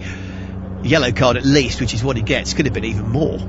Yeah, it's like I said, they'd clear the ball and they'd hit him on a counter attack, and it's been the story of Leeds when they've come up against opposition who are organised and playing a counter attack, and it doesn't seem like Bielsa's learning his lesson really. Looks awful on the slow motion now. I know it always looks worse, but he just comes and hacks him down when he realises he's been outpaced and isn't going to get there. And to go back to your point, Click looks absolutely exhausted. Yeah, they look exhausted. Sometimes you can work too hard. These players are human beings. Yes, you want players to press, work hard every game, but sometimes, you'll have his effect on you. You can't do it week in, week out, and Leeds players look knackered out there. Yep, they exactly do. Click with the beads of sweat dribbling off his face there as the free kick was conceded. Palace this time happy to just play it effectively all the way back to their goalkeeper via the new man who's just come on, which is James McCarthy. Ireland international, very talented player. Fortunately, injuries really blighted his time toward the end at Everton. And coming through via the likes of Hamilton and Wigan. Good player, James McCarthy. And I'm glad to see him back because he's done pretty well at Palace when he's been fit. But again, those niggles are just stopping him getting a long run, aren't they? Yeah, you see what he can do in his career. He's a good player, but he needs games, stay away from injuries and get back into the team, and that's something that hopefully Roy Hodgson can do for him. Yeah, last injury was on the international break. Hopefully if he goes away with Ireland it won't happen again. So we do have McCarthy and MacArthur reunited both on the field together. Every commentator loves it. Commentators curse. At least it's only for the final 13 minutes. Right, here is Luke Ayling for Leeds. Are they going to get at least one back, I wonder? Millwall on tour. That's Ian in Delaware, USA, is a Millwall fan, so not happy that Palace, kind of rivals, South East London-ish, are winning this one. Sorry, Ian, but yeah, the neighbours down the road look like they're going to get another 3 points in this one, my friend. Leeds, though, trying to get at least one back and keep the goal difference decent, if nothing else, but that is poor, as Alioski played it back, massively overhit, and straight out of play for another fairly ugly conceded goal kick. And that was Cooper, I think, wasn't it, the skipper up there, and that was a poor ball, and Bielsa is far from happy. We're starting to see that facade break now, the coolness, the calmness with the coffee.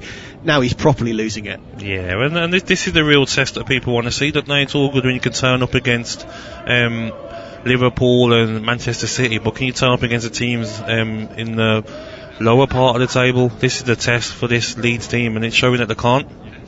Valoni is listening in Nigeria saying, I'm so happy that our country boy in Eze with his Nigerian heritage is shining today. You guys are doing a great job. I'm absolutely loving his performance. And Musabi is saying, Palace has surprised me so much. I had no idea that they could play like this. That's from Accra. So thank you very much indeed for your tweet.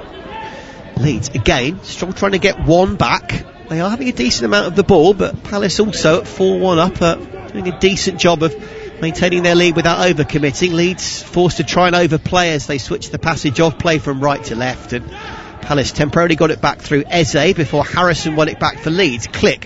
First ball is blocked by Klein, it falls back to him, and here's Matty's Click again, head up. Ayling dummies as far as Dallas, just to the edge of the D. Through ball from Luke Ayling, looking for the ongoing run off Stuart Dallas, but again it was easily cut out. Palace's clearance, though, not massively successful. And Leeds have got it back again through Ayling to Dallas. Ayling continues his run, wearing 2 in field to the new man, Tyler Roberts. And Roberts loses out, but then hungry for the ball, wins it back off the man who blocked it, fellow sub Jeffrey Schlupp, and then Schlupp with an excellent tackle. The former Leicester man wins it back beautifully. Now Palace can counter-attack. Leeds had committed plenty of bodies forward. Ayew in field to Zaha. Zaha didn't exactly make much of an effort to get to it, but I think Ayew just telegraphed that too much. And has Cooper hurt himself as he dived to make the interception? Yeah, I think he might have dived there. I mean, you want to see the end of this game, the way they've been battered. 80 minutes gone, 10 to go. Palace 4, Leeds 1. Deep cross from the far side is just horrendously overstruck from Leeds, and if anything smacked of tiredness and desperation, I'm afraid, Gabby. That ball from the otherwise impressive Harrison kind of summed it up. Yeah, and this is what I said, like I've had talking cheek comments about Leeds, but this is what's going to happen this season. They've got it in them to lose this game and then go and play Manchester United next week and beat them. That this is the Leeds United you're going to see this season. They're not going to be winning every week, but they will make some shocks and have some bad defeats, and it's a team out there look tired, they look knackered, a team that look like they've been running 3, 4, 5k a day. during training, and it's showing, isn't it?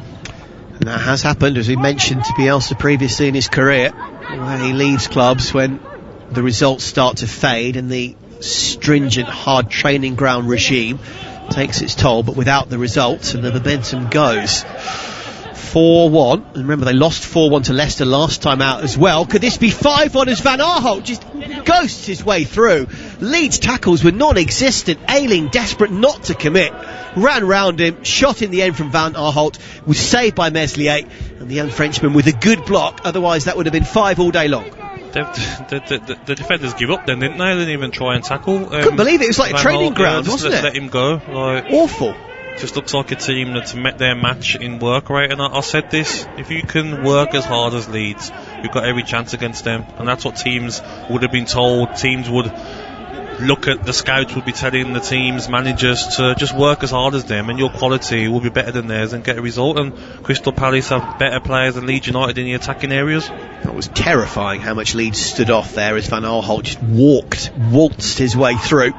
As it was, Meslier, the youngster, made a decent block, and as Kobler Etsu Uwemu says, welcome to the Premier League again, Leeds United. And yeah, I agree, this has been a little bit chastening for large parts. How will they respond, I wonder? Rafinha cutting inside onto his left foot. Harrison is at the far post up against Nat Klein, who stands his ground well. Klein, as we mentioned, just quietly getting on with his business as he builds up his full match fitness after his period without a club. And another foul committed, this time James MacArthur brings down Matthias Klick. Klick, who himself, of course, had hacked down Zaha himself. This time he's on the receiving end, Gabby. Yeah, it's a foul, isn't it? But there's been a lot of these fouls this game so far, and I think the referee's done well as well. He's let a lot of the fouls go, not booked too many players, and yeah, it's been one of them games, feisty, but the better team at the moment ahead. Francis calling for more Zaha goals to help his fantasy team. You never know, we've still got time potentially for at least one more. At TalkSport Live, as Leeds line up the free kick. Rafinha, I think, fancies this one, the half-time sub who replaced Helder Costa. Harrison also wanted it, but he has now ambled his way forward and takes up his place just to the left of the Palace wall. It's a long way out, it's a good 30 yards, but Rafinha, I think, has got eyes for goal. There's a 5-man Palace wall, now 4 as MacArthur trots away from it. Keita lining up his men, shot from distance, oh, so close from Rafinha, brilliant free kick, trademark Brazilian stuff, just, and I mean just wide of Keita's left-hand post. He was sprawling. Yeah, it's a great free kick, and we looked at inches away for going into the top corner.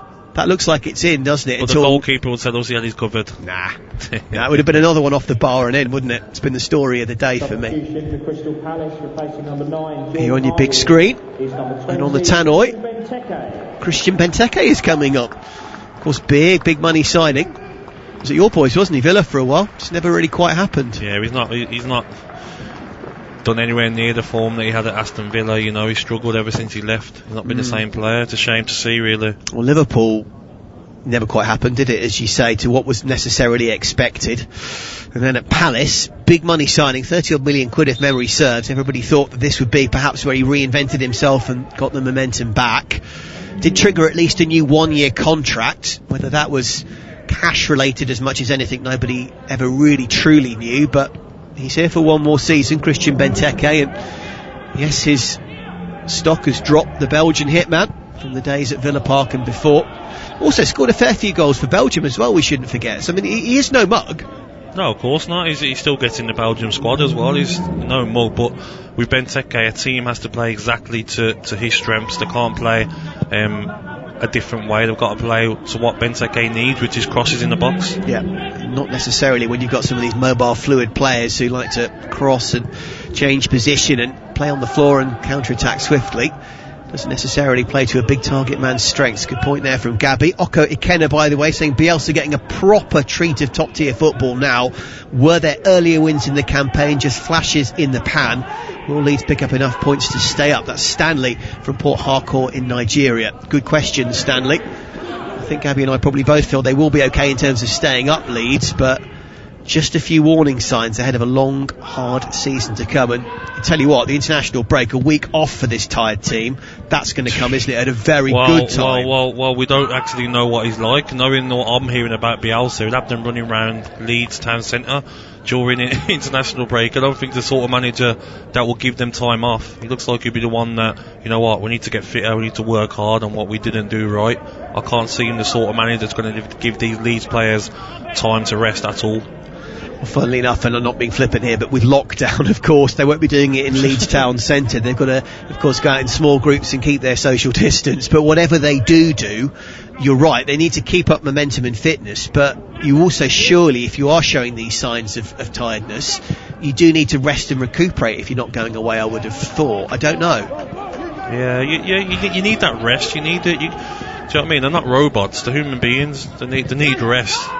Another counter-attack, which just makes our point. Again, fizzles out. Harrison brought it forward well, but then Alioski's ball inside looked tired, looked listless, lacked direction. And Palace counter-attack. Eze, Click's brought him down, and Mattis Click's got to be really careful because he's on a yellow card, and that was another tired, petulant tackle that brought Eze down. It wasn't too forceful, and I think he's going to get away with it, but Matthias Click has got to be really careful for me now. Yeah, this is what you don't want, him getting the red card. He's close to getting one, so he's got to be very careful. He's clattered into Eze and brought him down, and it's a free kick, and Palace are happy to just run the clock down a bit more. Eze takes it to Zaha, far side, just adjacent to the edge of the penalty area. Palace exchange passes calmly.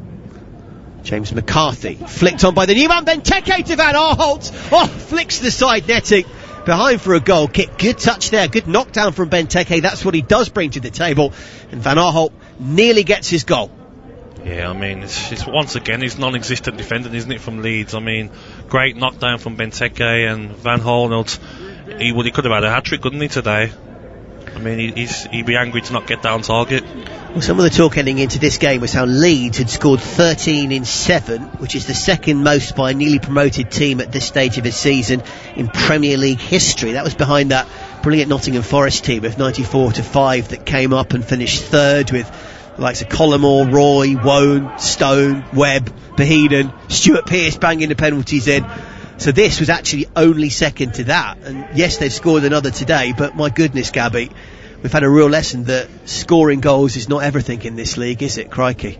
No, not at all. And you need to be able to defend. And we talk about goalkeepers needed in teams, defenders need to be able to defend. It's no good being able to score loads of goals because the Premier League just shows defences are going to win you the title. I know you were about, 8 or 9, but crikey, that Forest team before it got broken up was brilliant, wasn't it? Clough assembled it. He'd just, I think, gone at this point, hadn't he? So had his son, but for a couple more years, they really punched above their weight.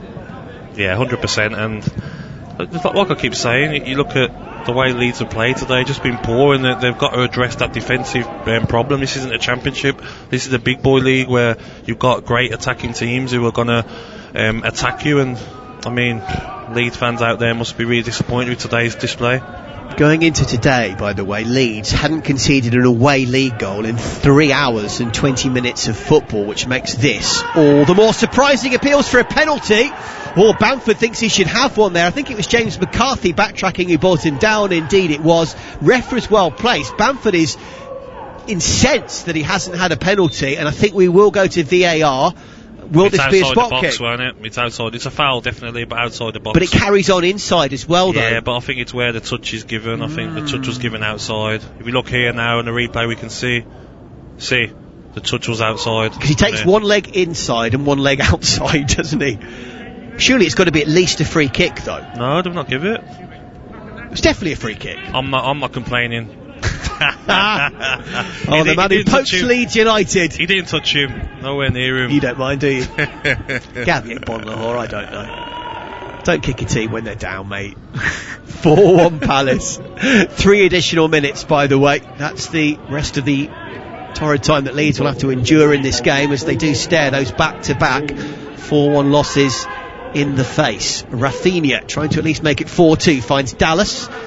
Cross from the Northern Irishman is out for a throw. DJ Keefe has tweeted in saying Selhurst Park was the first ever ground I went to watch Wimbledon against Charlton back in the day. Zaha should have been at Arsenal years ago, loving the commentary, and he sent us a picture, Gabby, of South Beach, Florida as well, just to make us feel jealous. Beautiful, DJ Keefe, and always good to hear from you, my friend. Now here's Tyler Roberts, edge of the area, to Rafinha, his fellow sub. Jack Harrison still going. McCarthy, he made a bit of a hash of that challenge before but got away with it, does well this time against Harrison and manages to actually win the free kick. Minute and a bit gone of the 3 additional, and Palace looking like they will go at least 6th in the table. Fair play to them. Free kick will be taken in a moment. Cheka Kayate understandably taking a while. Next up, by the way, as well, Burnley away, Newcastle at home. They're their other November games after the break. Very winnable. Yeah, games that they can win, and they'll be going to keep winning games. Look at Southampton, they're winning anyone that's put in front of them at the moment, and it's a crazy season, isn't it? Anything can happen. Maybe a sliver of a chance of a 5th. Benteke can't get there, Meslier does instead as the ball goes loose. By the way, next up for Leeds, in contrast, as their form plummets, Arsenal at home next Sunday, and then Everton away, and Everton have lost a bit of form of late. But that is 2 far tougher games on paper, isn't it? But knowing Leeds are the games that they'll probably go and win. It's a crazy old season from them, isn't it? Yeah, I think this is Aubameyang and co, though, if they're fit, might fancy running at this defence. I can't believe that they didn't concede an away goal for 3.5 hours on the evidence of what we've seen for much of today. No, of course, but it's football, isn't it? You never know what to expect. It's not always going to plan, and I think today is another one where you'd never think this would be a 4-1, and it ended up being a 4-1 win for Crystal Palace. 19 attempts during the game, 10 to Palace, 9 to Leeds, but crucially Leeds have only scored 1 to Palace's 4, as again the Whites look for one more cross put in, desperately so at the death. Dallas looking for Harrison.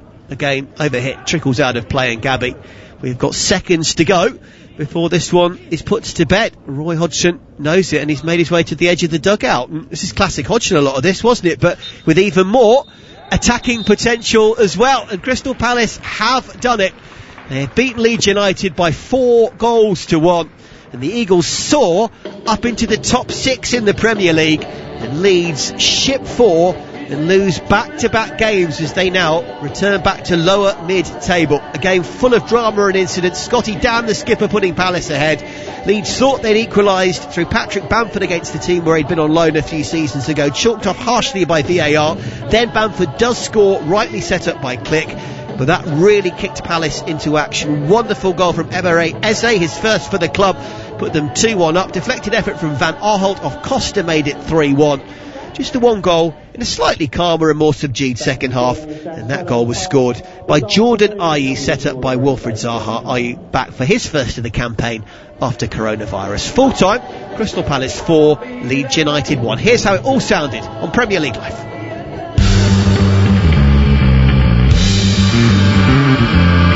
Palace corner, which Eze takes. It's a good delivery and a fantastic headed goal. And Palace take the lead through Scott Dan, the skipper, with his first of the season, with a wonderful header off the bar and in. Leeds just trying to break things up a little bit. Lovely exchange as far as Bamford, and Patrick Bamford scores against the club that he was on loan at back in the day. Oh, come on. Come on. No. Because of an outstretched left arm. You can't score with your arm. And you can't score with your arm. They're saying this doesn't count. Oh, that's ridiculous. Eze! What a goal from Emeriche Eze into the corner. And it's his first for Crystal Palace. This kid has got so much talent, so much promise, and he properly announces himself on the Premier League stage. Patrick Bamford scores, and they ain't going to take this one away, ladies and gentlemen. Denied controversially minutes ago. This time Bamford, against the team where he failed to score in the league on loan, makes up for it with a lovely finish into the corner. Oh, it's taken a deflection, and from nowhere it's in. Patrick Van Aanholt tried to cross it, flicked off Helder Costa. Meslier could do nothing about it. He'd come to claim the cross, and it fires past the young Frenchman, off the Portuguese and into the net. It's incredibly unlucky for Leeds. Boy, Palace will take that one. Nice through ball. Great chance for Ayew. Must score. Oh, and he does score. Meslier got a glove on it. Jordan Ayew gets his first of the season. He's back from COVID-19, and what a return. It's Palace 4, Leeds 1.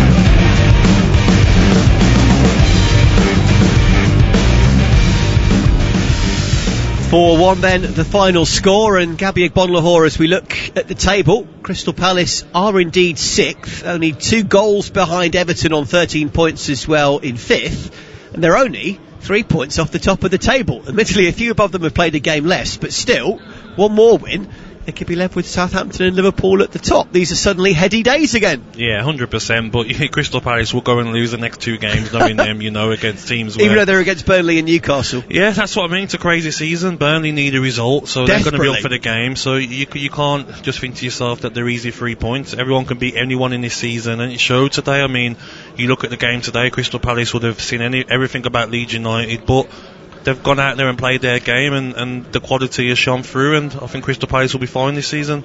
And then from Leeds' point of view, they're 14th with 10 points, having played a game more than most of those beneath them. 7 points still above that early relegation zone, and as we touched on briefly before, Fulham, West Brom, Burnley, Sheffield, you can see them all struggling, and possibly none of them picking up a lot of points this season, so maybe for a variety of different reasons, Leeds might be okay. Yeah, I think Leeds will be fine. They were poor today defensively, but I'm sure if Bielsa can maybe not be too stubborn and try and learn from how the results are going recently, they need to play more defensive and sort out that defence, and then they'll be fine because they've got a good attack. Who then is your man of the match? I'm going to say Scott Dan, because I just think he was excellent at the back, plus obviously scored an all-important opener. Are you going to say Eze? I'm going to go for Eze. I'm an attacking man. I want to go for the attacking talent, and I think Eze was brilliant today and really caused his Leeds United team problems. And from here, we hope that he gets a good run in the team, because that is what he definitely deserves. Give this guy 5 or 6 games and say whatever happens you'll play. Just wonder if the shackles might come off even more. Exactly, that's what you want to see. You want him to be given game time so he can show what he can do, and not just a game here and there. Keep him in the team now. He showed his quality, and that's what you need of managers, and I'm sure Roy Hodgson will give him that. Gabby, absolute pleasure. I'm going to be covering your old boys against Arsenal tomorrow, which I'm gearing up for. I wonder how that one's going to go. Yeah, it'll be a tough game, won't it? But fingers crossed, you can get the result.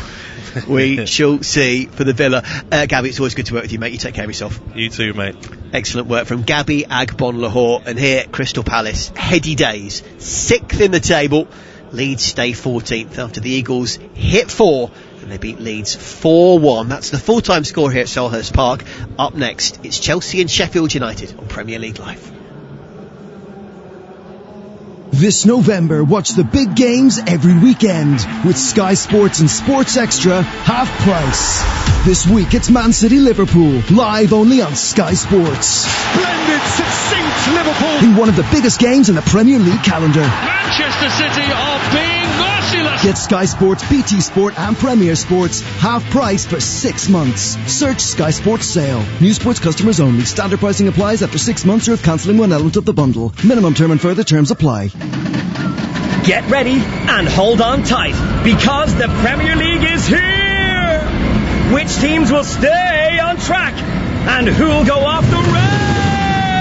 Get the Irish Sun for top transfer news, exclusive star interviews and opinions from the biggest names in football. Plus expert analysis of every action-packed match in our fantastic goals pull-out each weekend. Stay up to speed, because you never know what the Premier League is going to throw up. Pick up the Irish Sun today. Create the Premier League atmosphere at home with Harvey Norman, the home of the big screen. Feel like you're on the pitch with our stunning range of 4K smart LED and OLED TVs from LG, starting from just $449.